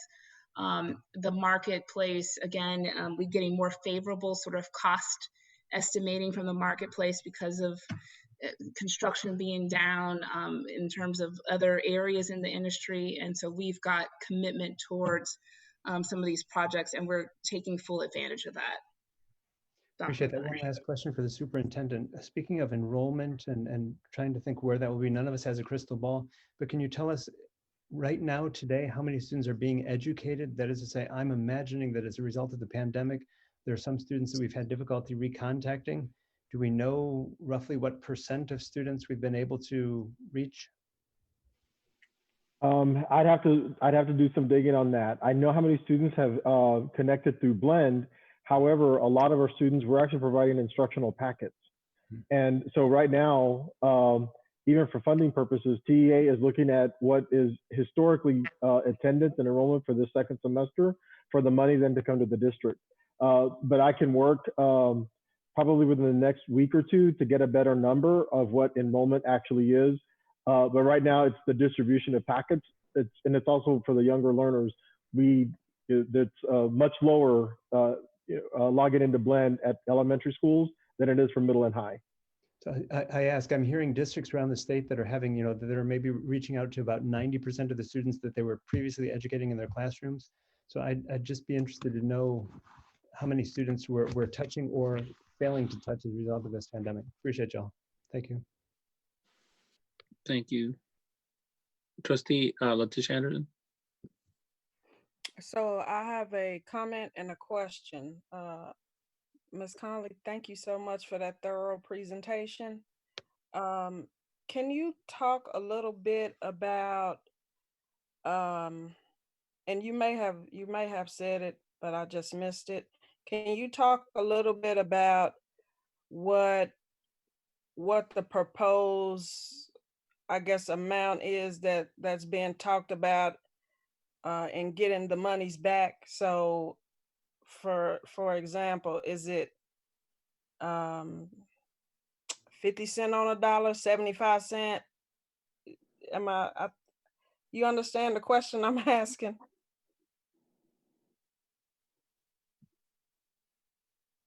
Yeah, are you talking about property tax collections? I'm talking about any monies that we can recoup from this, from COVID-19. So me and my staff, we've been collecting all of our expenses. We've spent 7.6 million to date.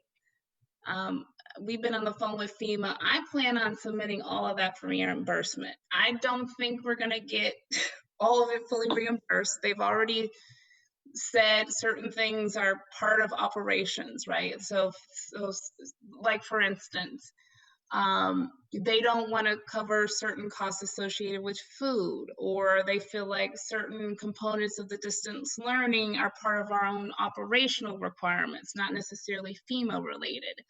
And so it's hard to say. I mean, they reimburse 75% of reimbursable expenses, but not all of our expenses are reimbursable.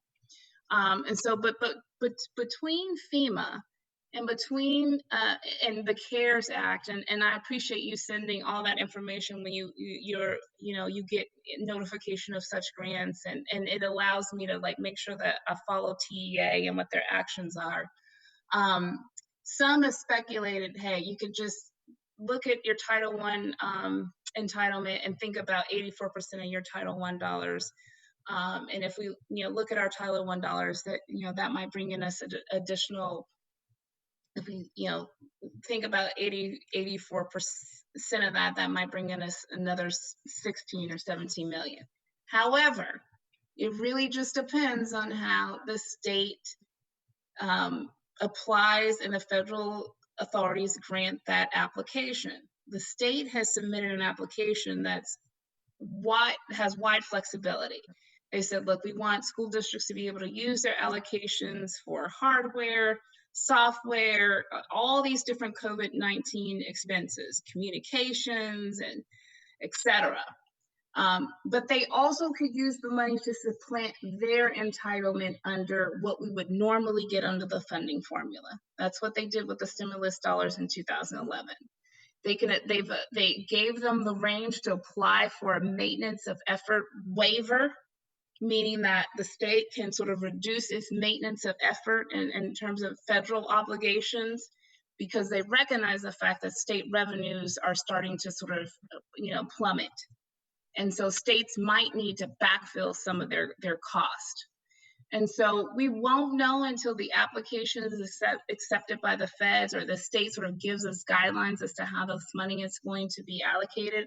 I do think it's going to be some new money. The good thing about the way they wrote the CARES Act funding is that it's really based on equity, because they know that we're going to have to serve some of our students in the greatest need. And so I think the state will not necessarily utilize all their allocation for just backfilling the state, because they know that there's some high need student populations that districts have to serve, especially when it comes to hardware and software and the digital equity. That's the main concern. And so Trustee Anderson, it's so hard to predict what we're going to get between those federal pots of monies. I did make the case with FEMA that in the case of Austin ISD, which I think is unique, right? A lot of school districts, have suspended or have modified their feeding programs. But for us, we are the community feeding outside of the community food banks, right? We are the entity that's doing a robust amount of feeding. It's not necessarily the city feeding, it's not the county feeding, it's us feeding our families and our communities and the community food banks. And so, they're like, put it in the application and we'll see, right? It's kind of like, we'll see. But we don't have any assurances. They did assure us that they would reimburse us for communication costs, to communicate with the different dialects in our community. They will reimburse us for some hardware, up to 75%, but we can't really double dip, right? It's either one or the other. And so I wish I could give you a safer number, but it really just depends on how the state's application is approved and how the state allocates the dollars to the district. I do think we'll get some new dollars. I don't know that it's going to cover all of our need. So, we've got $22 million worth of need just on the technology side. We've already spent $70.6 million to date. And so the needs are going to mount. And especially if we do things like extended year, extended day. I mean, that in my mind is the biggest, what is our reopening plan? What does it look like for kids and social distancing? And is it going to be smaller class sizes? I mean, I mean, there's some real things that need to sort of be teased out. You know, as a kid, you know, as a mom of kids in need of specialized services, you know, I think we're going to have to really be mindful of the kinds of support we put in for our special ed and some of their catching up with some of their direct service needs. So it's kind of trying to figure it all out, but we will get some new money. It's just like, I'm not sure how much new money that we're going to get, just because it's just, they haven't really decided as to how they're going to allocate the dollars. And FEMA, again, the timeline for waiting on FEMA, thank goodness we have robust reserves, because they tend to sort of move at a slower pace. We're still going through collections for House Park, by the way. We're still negotiating our FEMA reimbursement for the House Park flood. So that gives you a sense as to how the lag is when you're sort of looking for reimbursements from some of these federal agencies. Well, and I'm thank you for that, and I'm glad you mentioned needs of students, because that brings me to my comment and urging the board to give direction to have a plan for those students when they do come back to school who are gonna come back with a gap. So that's gonna take dollars. So I'm glad you continuously are mentioning that, because we do need a plan for that. Thank you again. Thank you.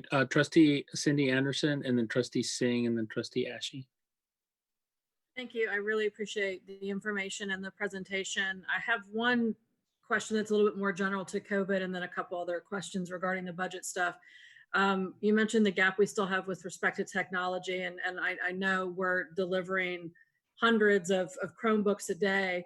How are we planning for recovering Chromebooks from graduating seniors and repurposing them to other students, whether it's in time for the summer for some additional summer learning opportunities or in preparation for next year? Do we have an idea as to how we're going to collect those back and repurpose them yet?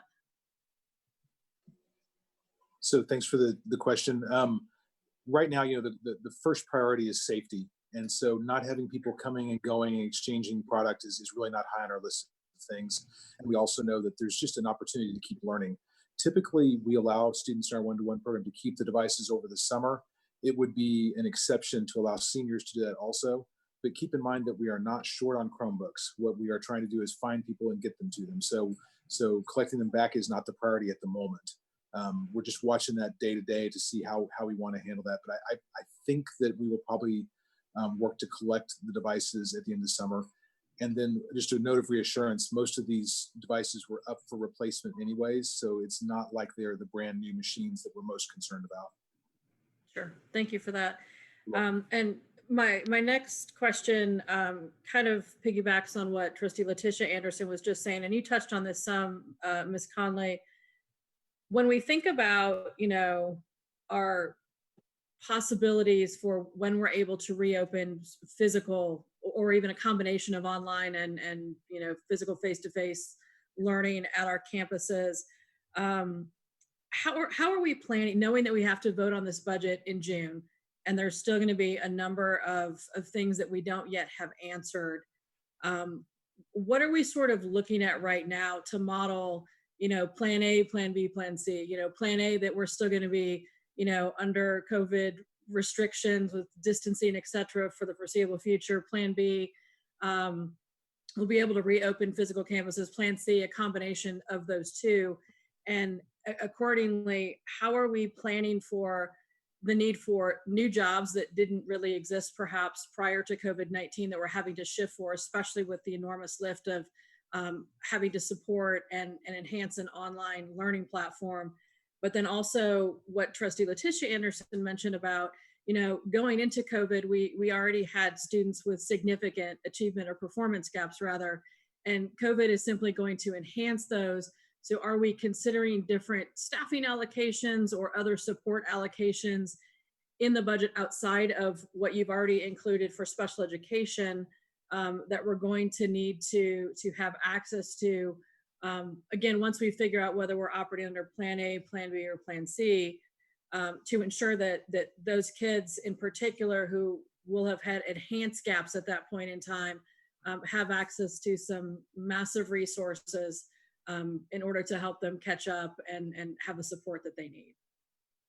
So will there be another line item that's going to come for additional cost for even instruction this summer? Yes, there will be. And I see it being a much more robust type of summer program. But summer is just going to be extended learning. What I see happening, which was outlined in just some of the hit on some of the key points, that we're going to have to move much more to competency-based or standards-based learning and instruction. So that for every content area, there may be 10 standards that students need to master, and that those are outlined, and that's what students are going to have to come back on a regular basis. It's also going to have to be within a system that's supported through lots of technology, so that students can follow along to see which standards they're mastering and they're not. Many of these things are done in classrooms, but they're done with the individual teacher. Now that it's going to have to be much more individualized, I see this happening much more as standards-based instruction, standards-based grading. That is the best way to do this, because what we also hear is that not only do we not know when we're going to be able to come back, there may be a second phase. And so that's why bringing this forward, the technology piece, bringing forward some additional instructional time for the summer, in case, you know, hopefully it doesn't happen, but if there's a resurgence, we have and are standing up these learning systems that kids can actually follow along and check their progress. And teachers are looking at those specific learning standards, not just saying what's being taught in 6th grade language arts. It's what are the learning standards here, and we can pick up and progress monitor where students are.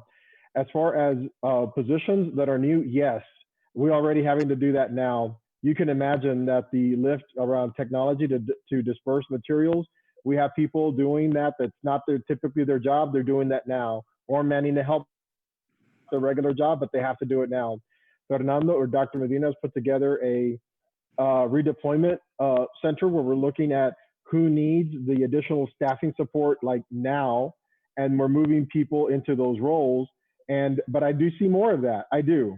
There are some individuals who, on a regular time or regular school year, they could actually do the job.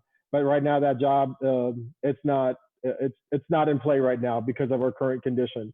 So we're actually changing some people and some positions in real time. But I do see us planning for different approaches for whenever we begin. It's a little bit early to say which path we're going to take. Right now, we're just sort of taking the landscape. And we'll probably, the way this goes, in another couple of weeks, we're probably going to know more. I also think that by looking at so maybe how some reentry is happening, even when there is a, yes, you can come back into school, I don't think it's going to be everybody at one time. I do think it's going to be a phased approach. And it's probably going to be a phased approach for, you know, maybe a month or something like that to reorient students. And there may also be safety conditions with that, to only have so many students in a classroom or only have so many students in a school.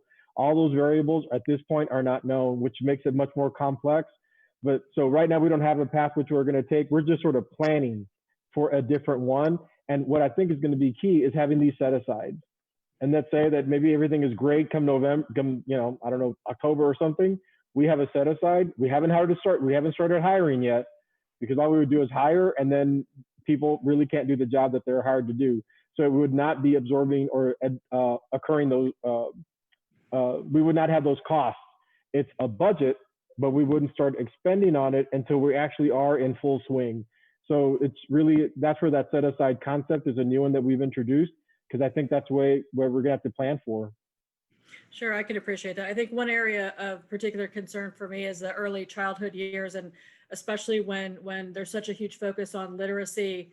And you know, when you've got secondary kids, they're able to do more independent learning or learning through their computer systems with their teachers, or even potentially with packets. But with, you know, the pre-K through 3rd grade, they really need that attention from an adult that can help support the work that they're doing.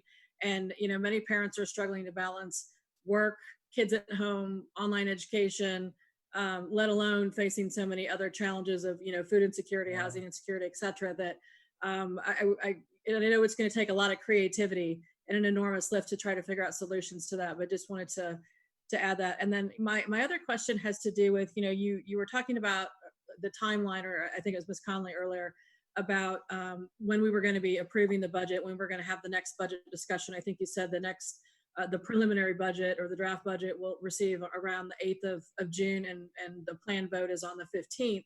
I guess my question though is, because there's still a couple of blanks, like Ms. Conley mentioned that this particular budget right now does not have a placeholder for anything related to compensation. And so I'm wondering, both in the context of overarching compensation, potential increases for our staff, as well as an issue that we had carried over from last year, which has to do with some of the salary disparities that we saw were still present in the information that was submitted under the budget line item. When can we expect to get some additional information on that? Is there going to be a point in time before June 8th that we'll start to see how that's going to fit in, so that we can really understand, as well as, a month from now, obviously we're going to have some additional information with respect to costs of COVID, savings from COVID, from things that we weren't able to do. But is there like a midpoint that we could expect to see some recommendations on those, so that we're not trying to manage it all in a 7-day period? There will be. I see that right now we're in conversations with Education Austin, so that we can look at what the priority is going to be. Coming back also to that final phase of the compensation study, or some other disparities that we've seen. But I do see that probably within the next couple of weeks, that we may not have a formal presentation, but I can share information with the board on where we're going to fall, or looking for compensation. Thank you. I will say, just speaking for myself, I think, right now, even though it's challenging to contemplate adding things to the budget, for me, resolving those disparities, I think, would do an enormous service to our staff whose, spouses, significant others, family members are experiencing job layoffs and reductions on the other side. I think it's something that we owe to the community sooner rather than later, if we can make it happen. Thank you. Absolutely. Thank you. Trustee Singh.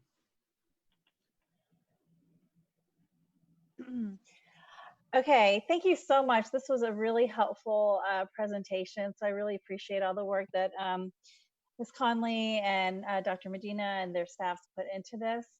So I have a couple of questions. Some of them are just clarifying questions. I think it was on slide 12. I had a couple of thoughts on that, questions really. There was some money allotted for additional staff for LBJ and LASA. Is that just because LASA is growing now, so we're needing additional staff to staff that up? That's because we are projecting to then Eastside comes into its new facility, and then LASA comes into the Eastside facility. What we're doing is planning now for that separation. So the additional FTEs are going to be for fine arts, for athletics, because each one is going to have their own fine arts and athletic teams. Okay. So that's what that's planning for, and doing that now, so that when they are separated, they are already trying to build up their programs. Okay, thank you. And then the $3 million for the New Southwest Elementary School, is that bond money, or is that other money from the district? No, that's the operating cost to staff the school. Okay. So the bond money pays for the physical, and so we're trying to, they've got their staffing allocation in that. Okay, thank you. And then again, just wanted to make sure, so when with the numbers that you gave us, where you said we might have to tap into reserves for about $49.3 million, and this would leave us with 28 million in reserves. That 28%. I'm sorry. Our fund balance 28%. That's what I meant. Sorry, I wrote it down wrong. But yeah, 28%. Does this assumes no salary increases, correct? Correct. Okay. And so what about strategic staffing and the PPFT? I wasn't sure. That is included. So PPFTA is included in our baseline assumptions, and we've got a set aside assumption with regards to that amount. Okay, cool. And then same thing with the sign-on bonuses for high need campuses. Would that be included as well, or no? Dr. Medina, you're going to have to help me on this. I don't know that we included that in our baseline or not. Right. So we actually are implementing sign-on bonuses to high need campuses right now. What it does not include right now is the cost of the comprehensive school improvement model, and those are stipends at any identified campuses to support Okay. a improvement model. So just a little clarity there. That was tier 3 of Mm-hmm. the strategic staffing. You'll remember that as well. Okay. And the reason it's not in there right now is there were some components that are just questionable as to whether we can actually implement and deliver on them at this stage. Okay. Okay. All right. That's a little bit, I mean, a little concerning, particularly given the equity issues, but I appreciate that explanation. Okay, and you also mentioned a line item related to private LTE internet. I imagine we're coordinating with the city on some of this. Can you just give it like a real quick, just some information on where this fits into what the city might be doing in terms of increasing high-speed internet access? Sure. We'll work with the city, but we're also sort of taking a stance of we're tired of waiting for someone else to do it. It needs to be done. So we're willing to go there ourselves if we have to. But of course, cooperation with the city would be phenomenal, and I do think that they are supportive of what we're be trying to accomplish. Yeah. This is the same proposal that we brought forward in 2017. So we know the need is there. Is there any advocacy that we can do that you would recommend on this? Sure. We're going through a 3-stage program with this. The first is an investigation stage to see if it's viable. The second stage would be a design phase, and the third phase would be the actual build. And each of those phases would include conversations with potential partners and stakeholders, and even carriers might have interest in joining us in this if it means, a tower being in the right location, for example. Mm-hmm. So we'll talk to everyone who we can to make it something that we share and something that we maybe even produces a revenue stream in the future. We'll see. Okay. I like the sound of that. Casey, if I could also add, we have, Edna and I have been briefing our state delegation as well as our local council members on sort of where we're at with finances and the budget. And I think you all will probably they talked about the idea of having the next joint subcommittee meeting focus on distance learning and talk about ways that, like, the libraries are trying to access hotspots and internet access, and the city's released the $13 million in additional relief funding.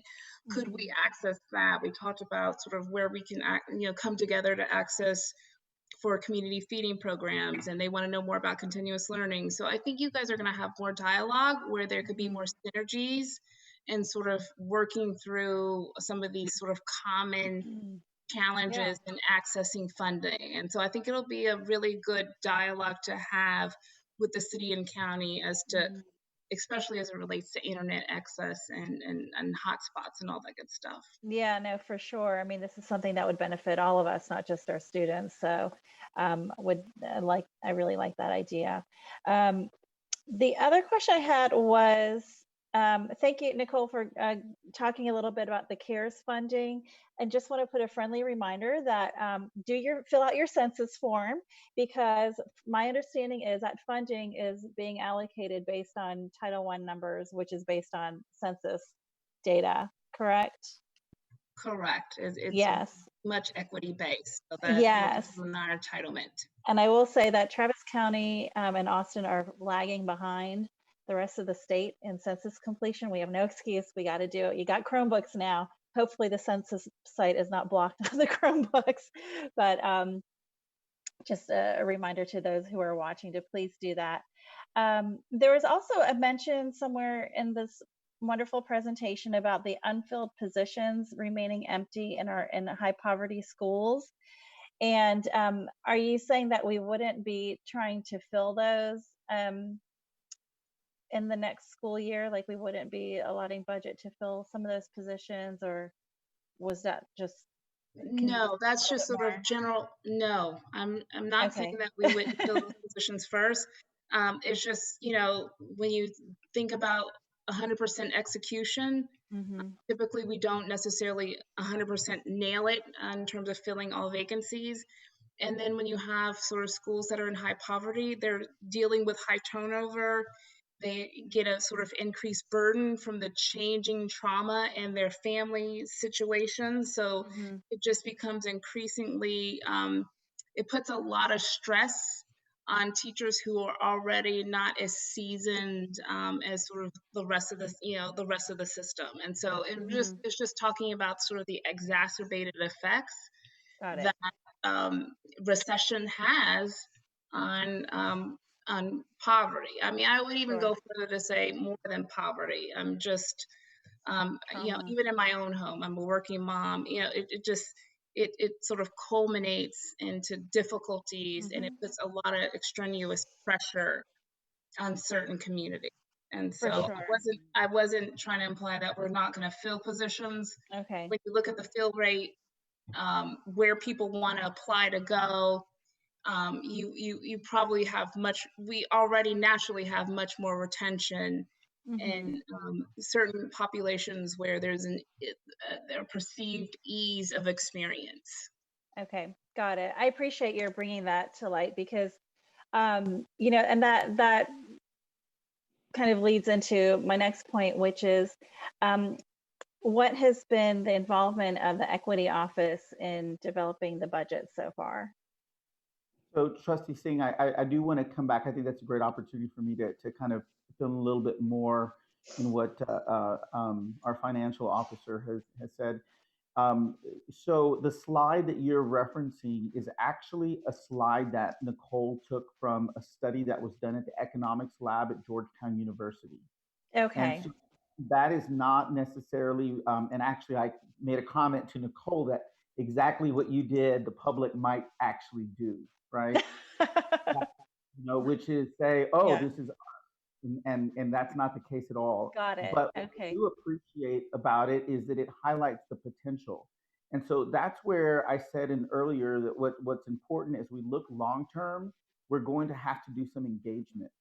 So there are practices nationwide that do something, and this is a just simple example. When they start reducing staff, they'll say, well, everybody on a probationary contract, we just won't commit to those, right? Well, when you do something like that, it has the potential to impact our high need campuses because they tend to have the highest turnover and they tend to have the newest teachers on probationary contracts. So we really have to engage with our staff to really understand the impact of any decision that's made and the impact that it will have on really contributing to or addressing equity. So, that's right.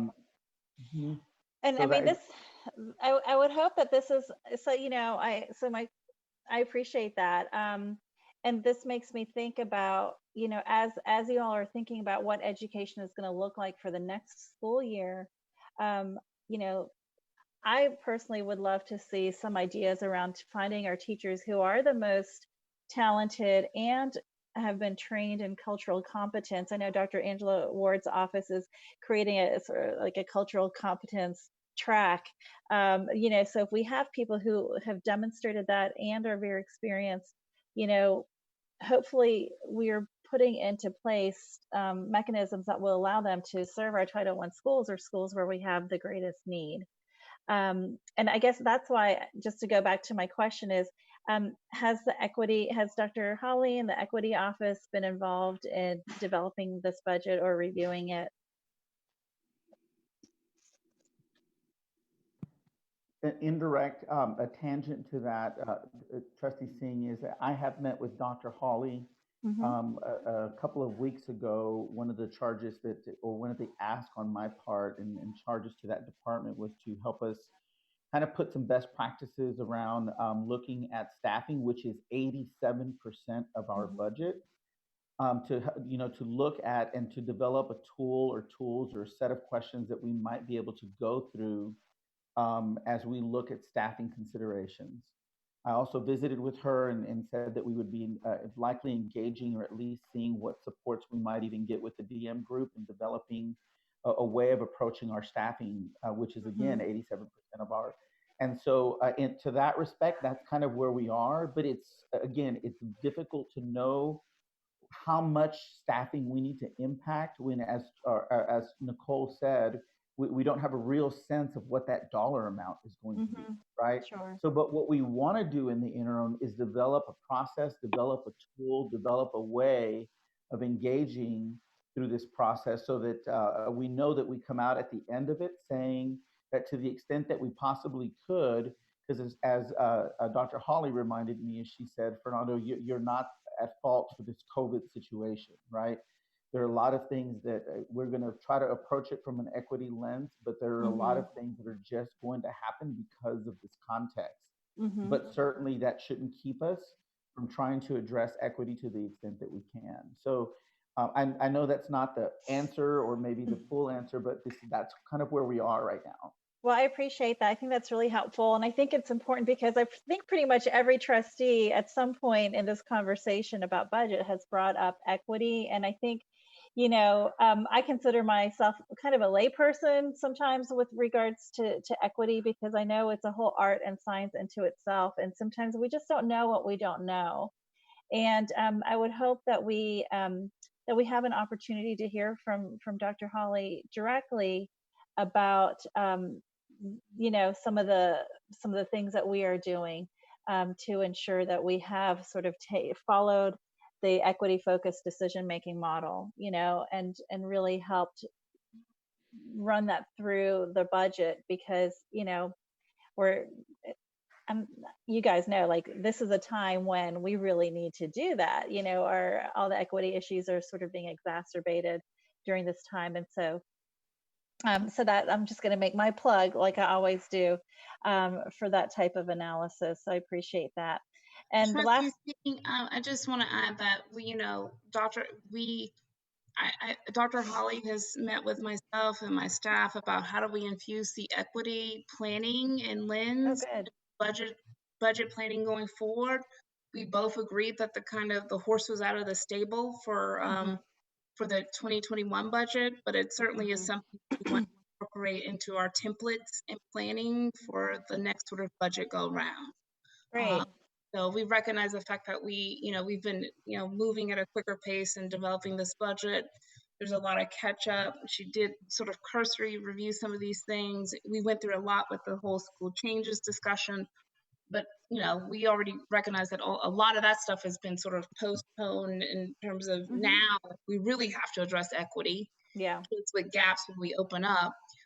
But we know that we do know that we have to meaningfully incorporate that planning, that lens, and incorporate that into our templates going forward. And Dr. Holly and I have discussed that with staff. Okay, great. Thank you.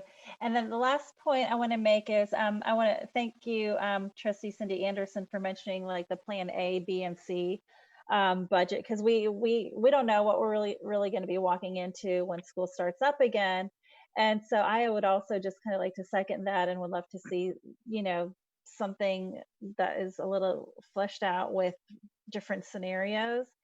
And at the same time, I know that with each of those budgets, you have sort of a different education plan. And so I just would like to get an update at an upcoming board meeting from Dr. Cruz about like where we are in planning for the next school year. And one question that always comes to my mind is like, how do you teach a first grader or kindergartner to read via computer?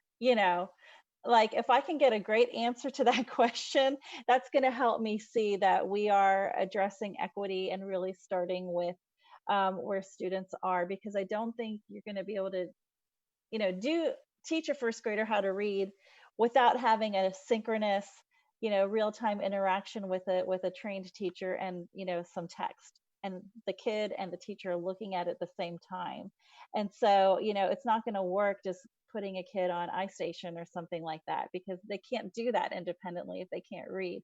And so that's the kind of stuff I want to, that kind of keeps me up at night, is how are we going to do this? How do you teach a 6-year-old to read if they don't have a teacher to go to in a physical classroom?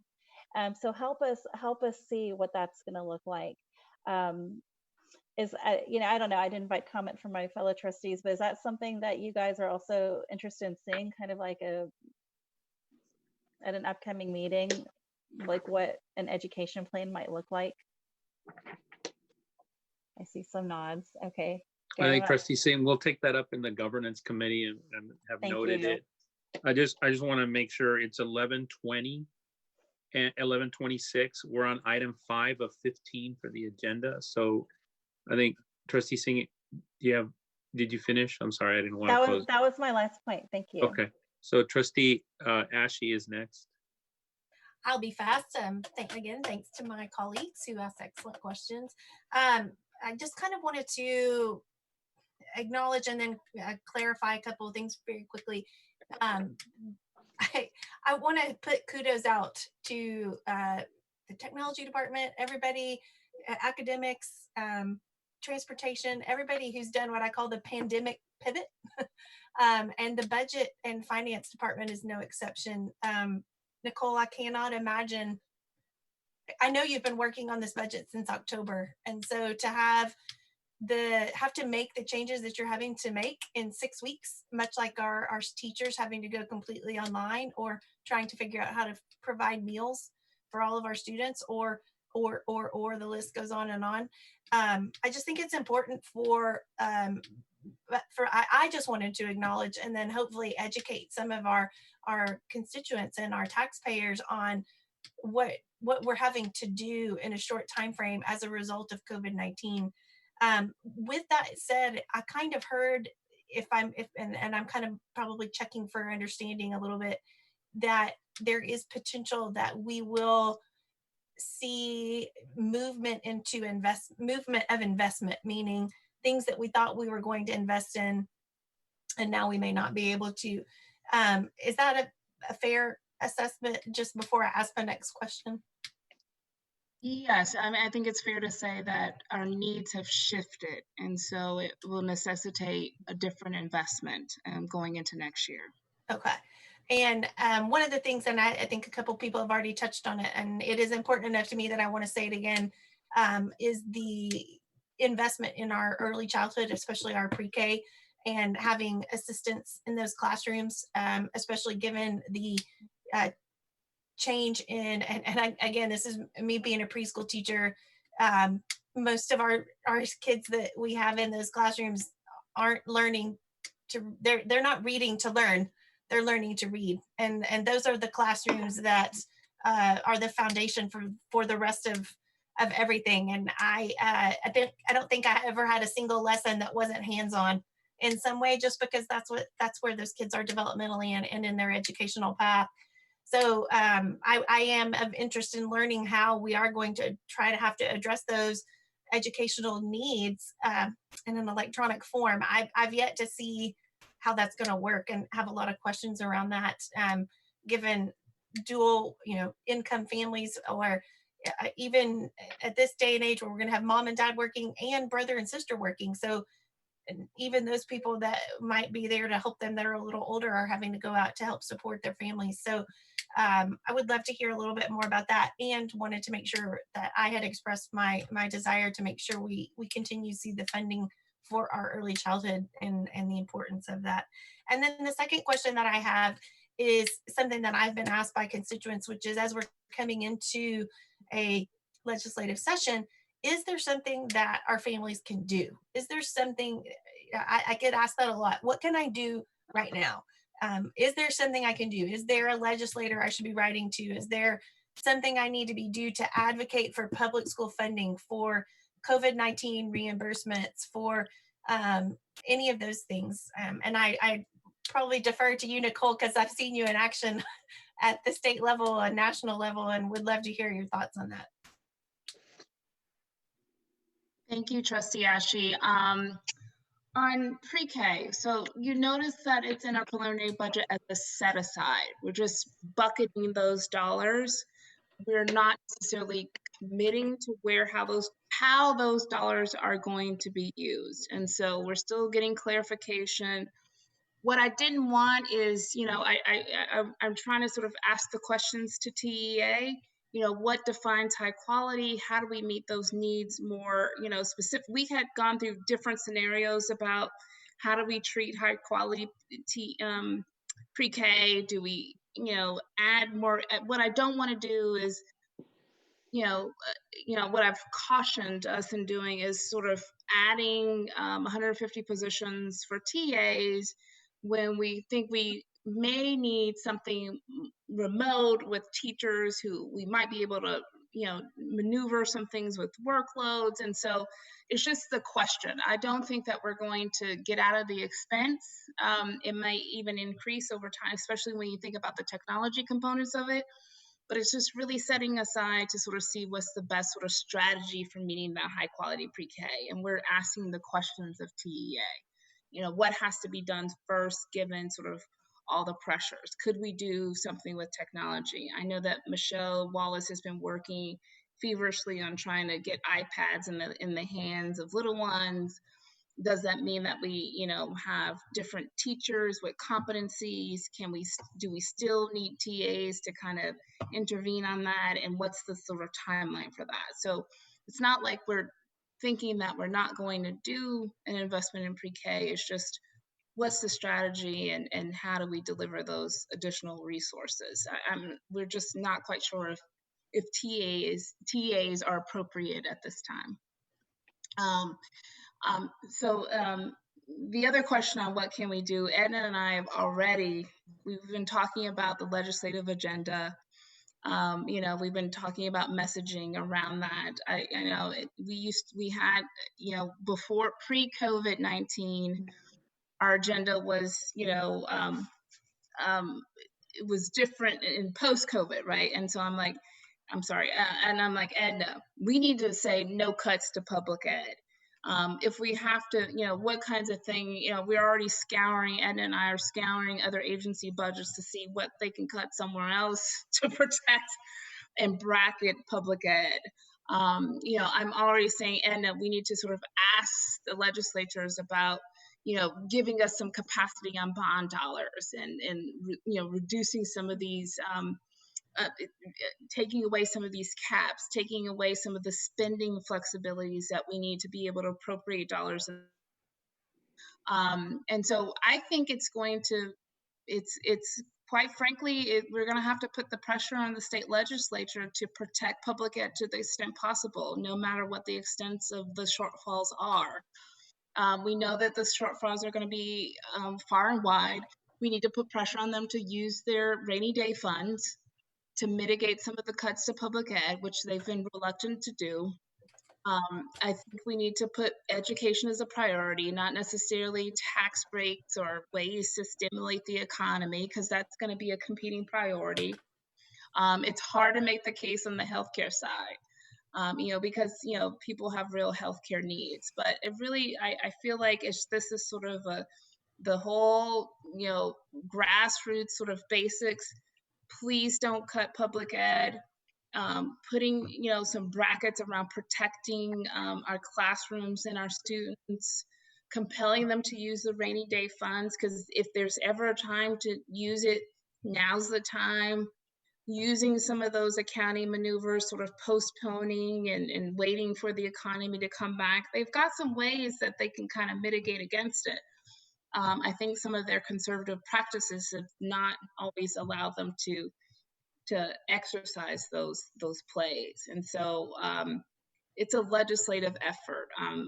And we really just need to make sure that we're contacting our legislators and letting them know the importance of public education, even if it means they have to roll back some of their commitments in terms of tax cuts in other areas to protect our classrooms. And that's really, we're going to be competing with restoring the economy, the conservative kind of approach that the legislature has had. But, our voting, voting has consequences, and our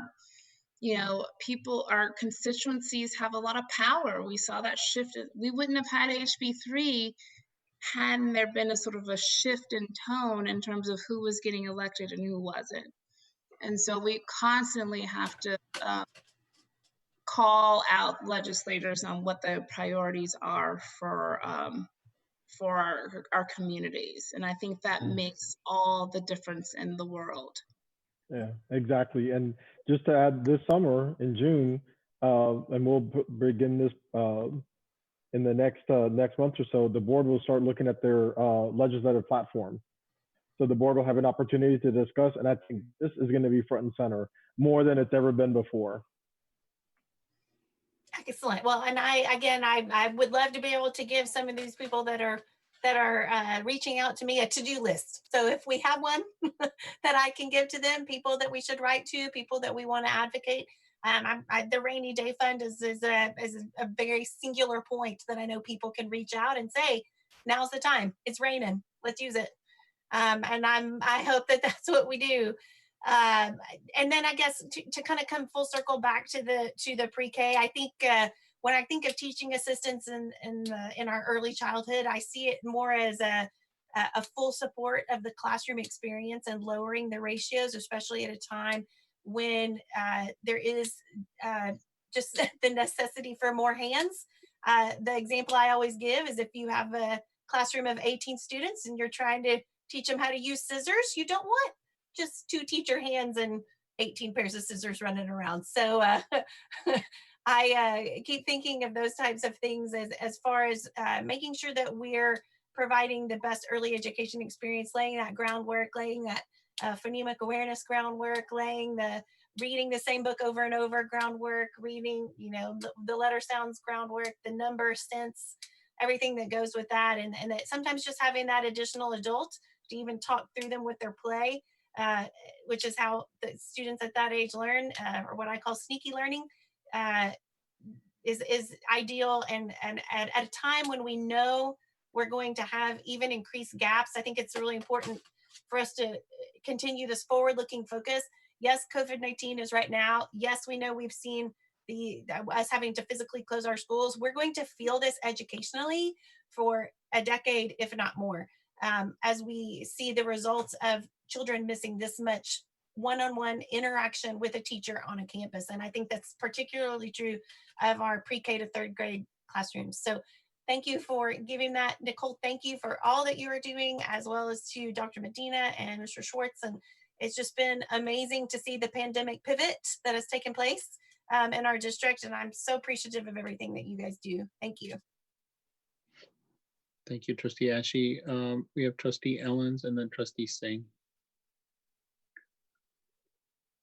Thank you. I just wanted to make sure that trustees know we are putting on one of our agendas in May, hopefully, the TASB resolutions.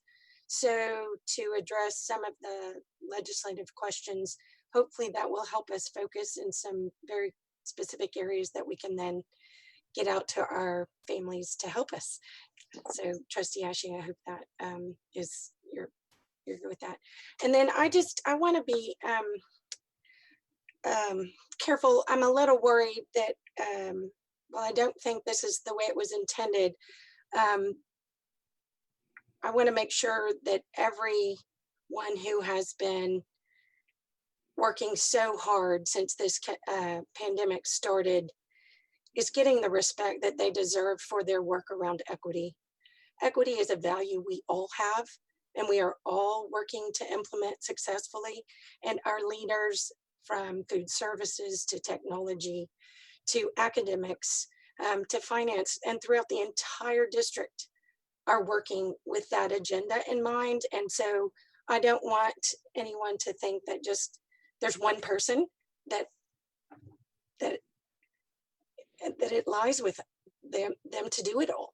So I don't want anyone to feel disrespected by that insinuation out there, because I really cannot tell you how impressed I am with just the care that every one of our leaders has been exhibiting and thinking about our children who need more than others, or historically been underrepresented.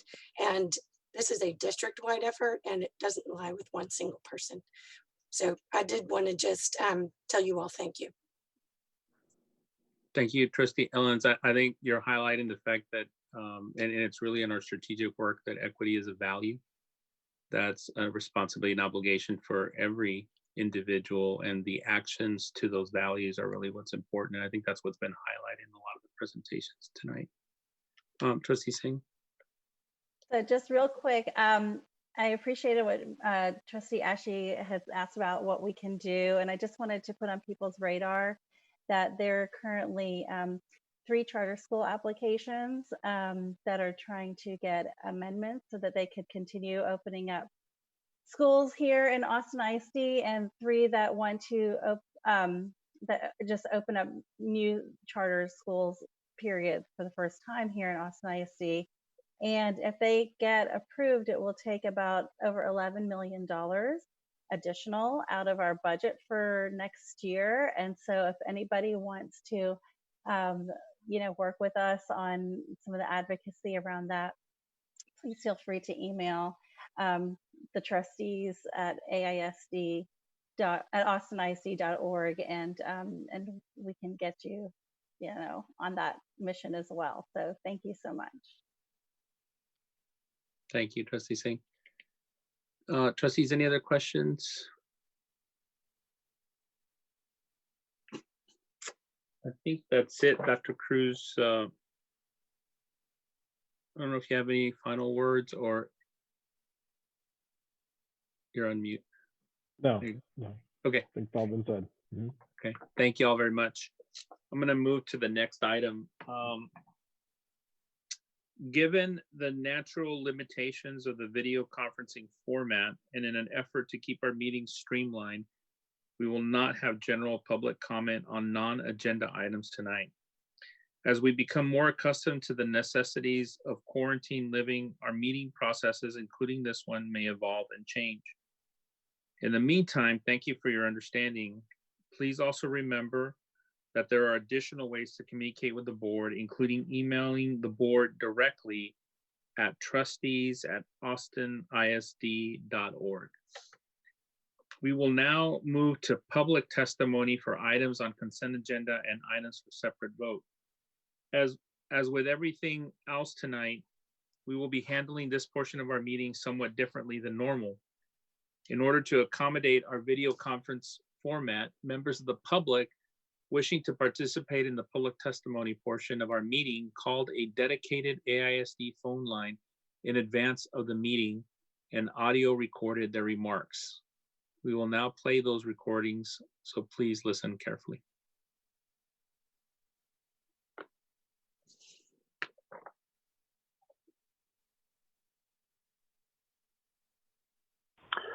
My name is Dusty Harshman, and I'm commenting on consent agenda item 10.2 that reveals AISD still operates with a sizable fund balance or reserve. A letter from the AISD superintendent to the Board of Trustees and City Council last week revealed approximately $12 million of unmet district needs, including 15,000 tablets for pre-K through second students, 9,000 Wi-Fi hotspots, and feeding families throughout the summer months. As these are one-time expenses for the tools that seem to define school in a post-COVID-19 world, and the district has significant financial reserve, I ask, has the district explored tapping that reserve ASAP to meet those needs? I ask because I've seen more than one pre-K through second teacher request old and used technology for their students from the community, which seems an inefficient route to teaching and learning.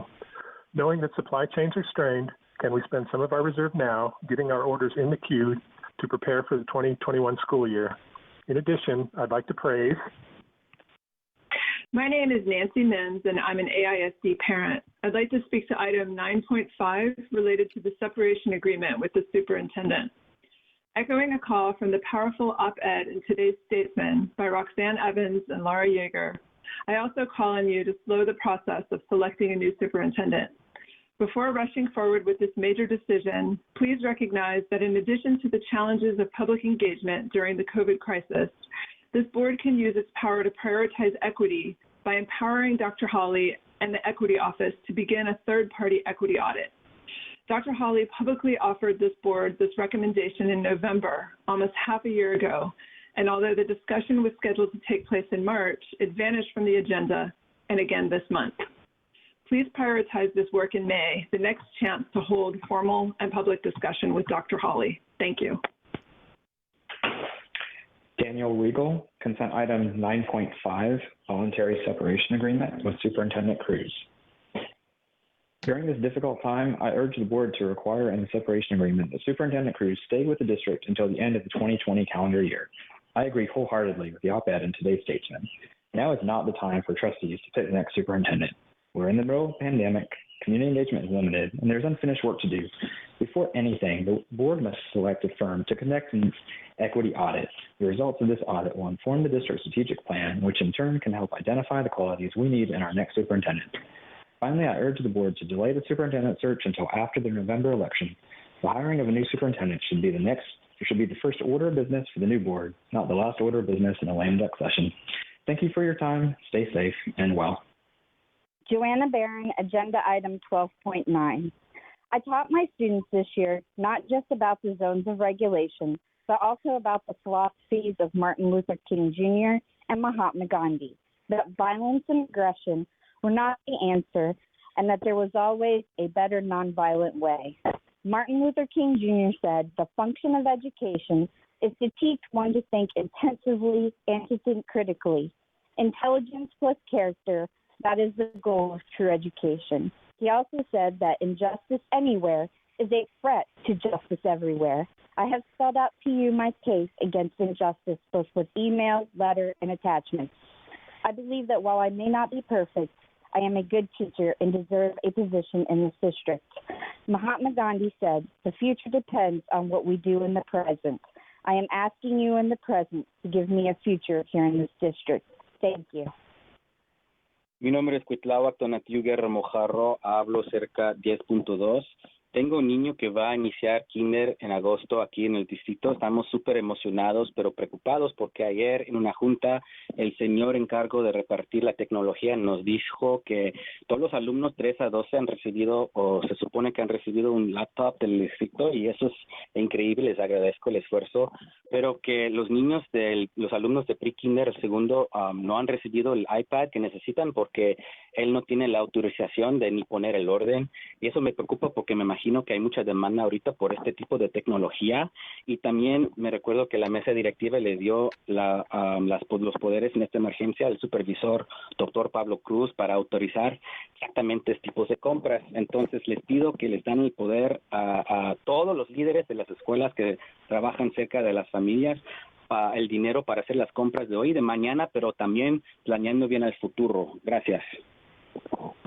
Debemos de planear bien al futuro. Ok, buenas noches, gracias.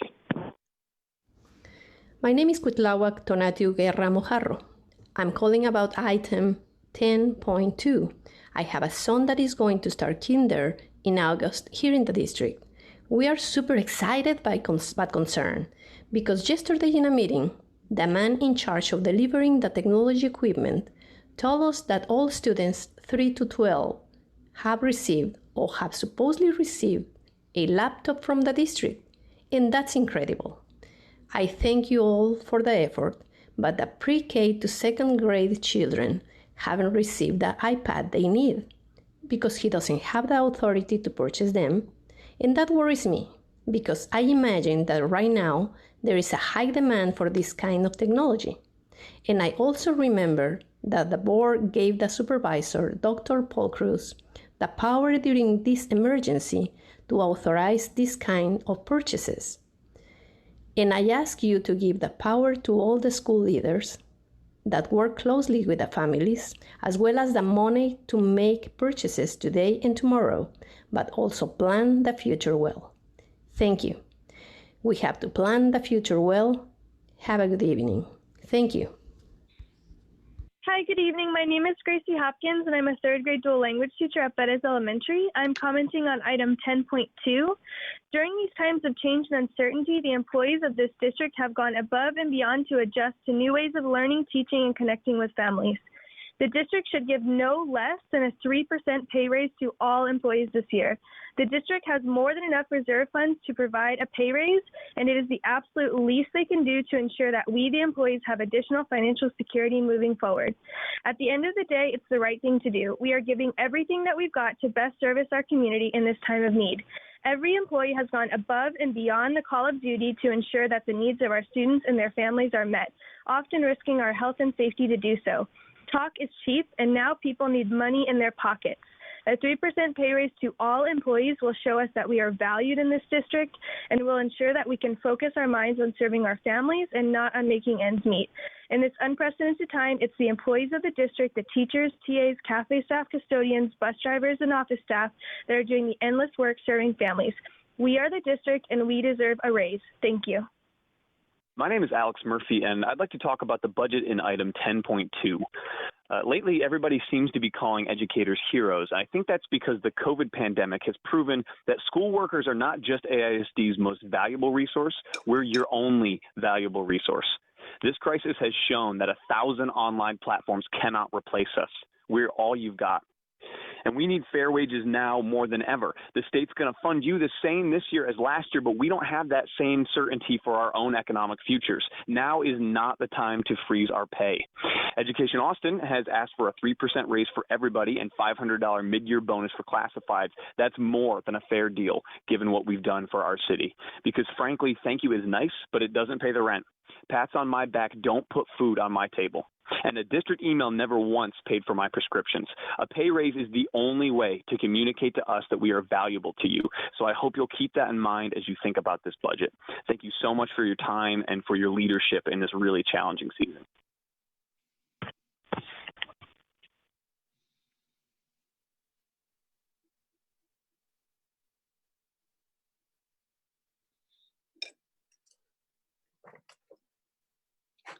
So trustee, so this concludes the public testimony.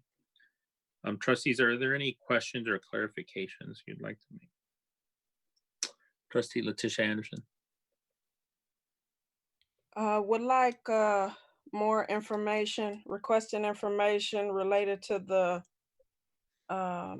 parent that mentioned the Chromebooks and iPads and stuff for the elementary students.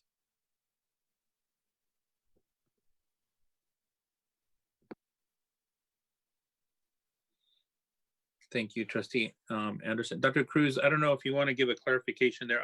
I know that was a question that was asked in a community meeting I was at on Sunday of whether or not the administration had the authority already to purchase the pre-K to second devices. That is what we're looking at, is the additional purchase of technology to support our students.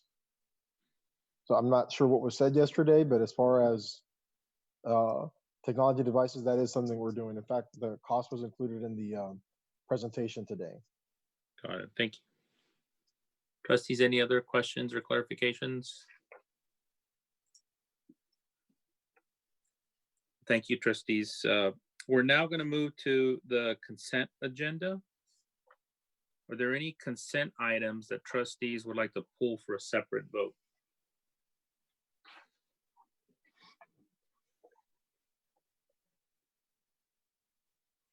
So, Secretary Ellens, do I have a motion to approve the consent agenda? I think I was going to, under 12.8, only include attachment 1 under the consent agenda. Okay. Thank you, Dr. Cruz. Right. So I just wanted to clarify that for item 12.8, the recommendation is just at this point is only looking at attachment 1. Okay, so I make a motion to approve consent agenda items 8.1 through 13.1 with the clarification that Dr. Cruz has modified his recommendation under item 12.8 to include only those contracts presented in attachment 1. Second.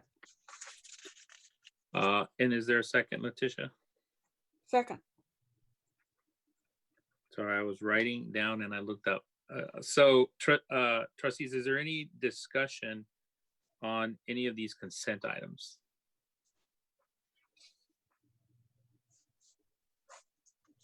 Trustee Singh.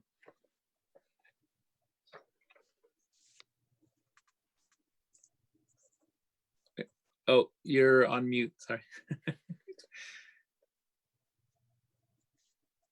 And then after Trustee Singh is Trustee Cindy Anderson.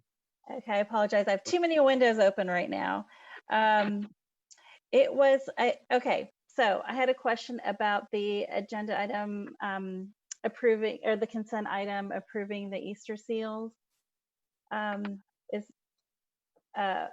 the question I had was, can the staff tell me how much they are asking for their 1882 funding, and how much AISD's share will be in that school, in that new school?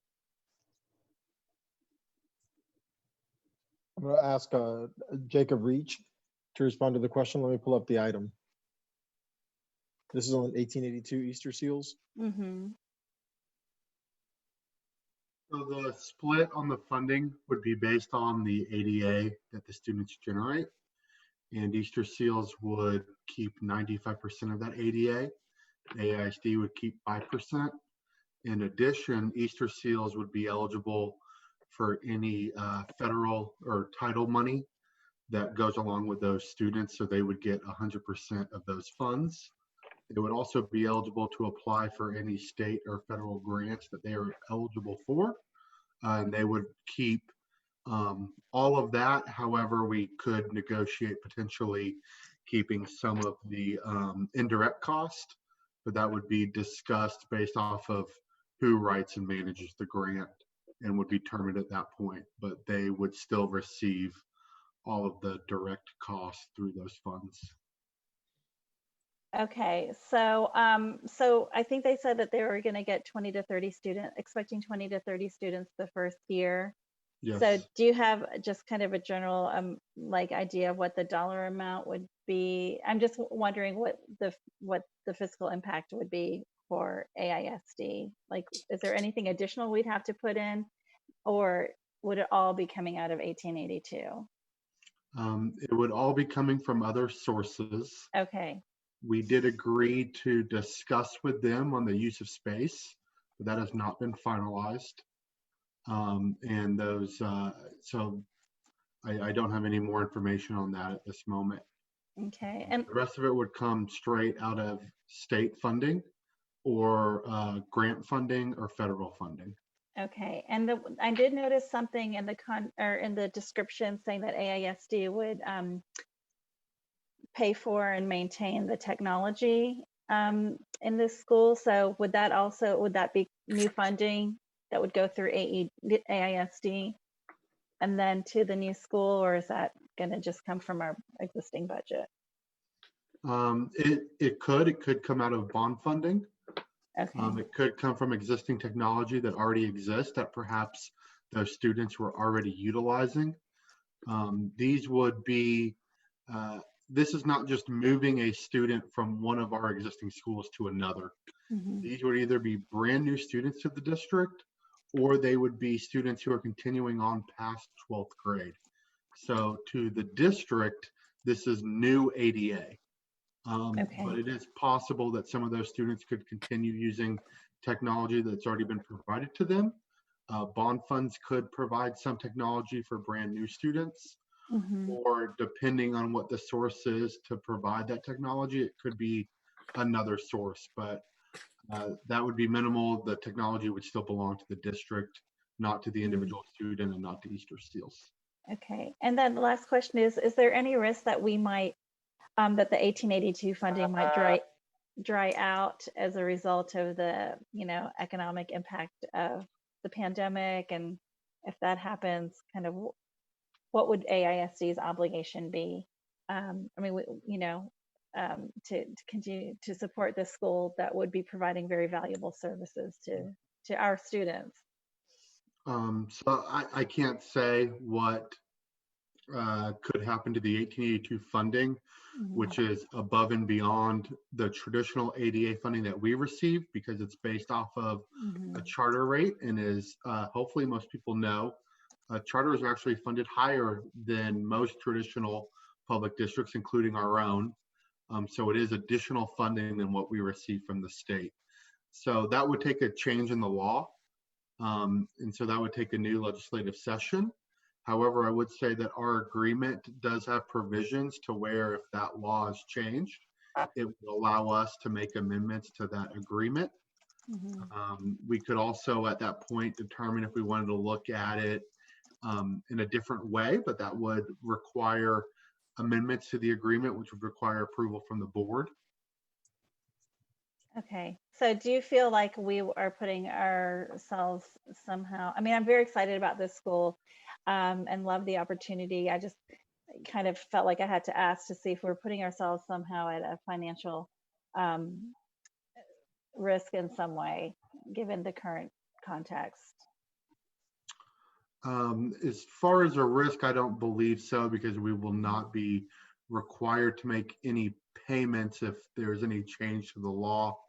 The agreement is written in a way that would allow us to, first let me say it is a 3-year agreement, but the agreement has provisions so that if the law changes, we can make changes to the agreement or cancel the agreement. If they don't meet performance or they're not running the program the way that we agree to, again, we can make changes or we can cancel that agreement. And so we have some ways to ensure that the district is well protected through this. And as I mentioned earlier, if there were any changes, if for some reason the district will need to look at how they support this differently, we could bring that back to the board to discuss, and we could make a decision. Do we want to support it in that different way, or do we need to look at other options, including the potential of not moving forward with the agreement any longer? Okay, thank you so much. Yeah. Trustee Cindy Anderson. Thank you. One quick comment and a quick question. On agenda item 10.1, the contract for group health benefits, this is another example where I feel like I'm beating a dead horse, but I'm begging and pleading. The authority you're actually asking for is up to 5 years, which is $1.25 million, not just this year's fiscal impact. And I would just really like to see that reflected in agenda items for transparency's sake, because we're being asked to approve not just 1 year, but up to 4 years of renewals for this item. The second thing I had a question on, it was both 11.1 and 11.3. 11.1, 2, and 3 are all contracts for roof improvements. And I had a little bit of a concern when I saw on the agenda item that leaks were reported as early as 2017. And I know from personal experience that when roof leaks are not repaired right away, it tends to cause a lot more damage in the long run. So can you maybe help me understand how we generally prioritize projects like that, and why, you know, and I understand we've got a massive list with the bond. And so I'm just trying to kind of understand the order in which we prioritize projects, and are we ensuring that we're not taking on additional risk by not doing roof repairs, for example, at a much quicker pace when leaks are found? Okay, so is that Matthias or Nicole? Dr. Cruz, I believe I can answer that. Can you hear me okay? Yes. Yep. All right. So Matthias Segura, Operations Officer for the school district. Hello, everyone. Trustee Anderson, great question. We absolutely prioritize all of these projects. For context, we have 44 roofing projects that are in some phase of construction or near completion. Of the 44 projects, 23 of them were identified as worst first, and they were actually paid for through surplus funds from the 2013 bond program. And those were approved at 3 different times in 2017, with the last approval coming December of 2017. And the December 2017 approval allowed staff to move forward with spending surplus funds from the contingency dollars from 2013 to attack the last two projects that couldn't be completed within the 2013 contingency dollars or the 2017 projects. So what I'm trying to say is the Allison and Webb Middle School projects are actually the 43rd and 44th project if you're prioritizing them from a worst first perspective, right? The first 22 were paid for initially through the 2013 dollars because we had to get those out of the ground. The next tranche were paid for through the 2017 bond program. And then once we had surplus funds from the initial allotment of the 2013 contingency dollars, we then went back and picked up these last two. So we absolutely think about it all the time. It's very, very challenging for us to have this amount of roofing projects occurring concurrently. But after summer of 2020, we will only have 4 projects remaining. And so we constantly monitor, we mitigate where we can, but it is a proactive strategy. And I can provide additional information if you'd like to learn more about the timeline of how we got here, but I did want to let you know that we absolutely prioritize these projects. That's very helpful. Thank you for that. Absolutely. Thank you. Thank you, trustees. Any other questions? Okay, if not, having a motion by Secretary Ellens and a second by Trustee Letitia Anderson to approve consent agenda items 8.1 through 13.1 with a clarification that item 12.8 only includes attachment 1. All those in favor, please raise your right hand.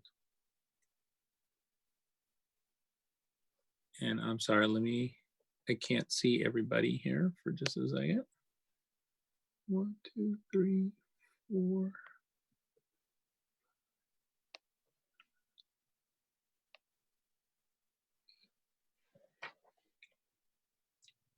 Thank you. The motion passes unanimously by all those on the dais. Secretary Ellens, do you have a motion to approve agenda item 14.1?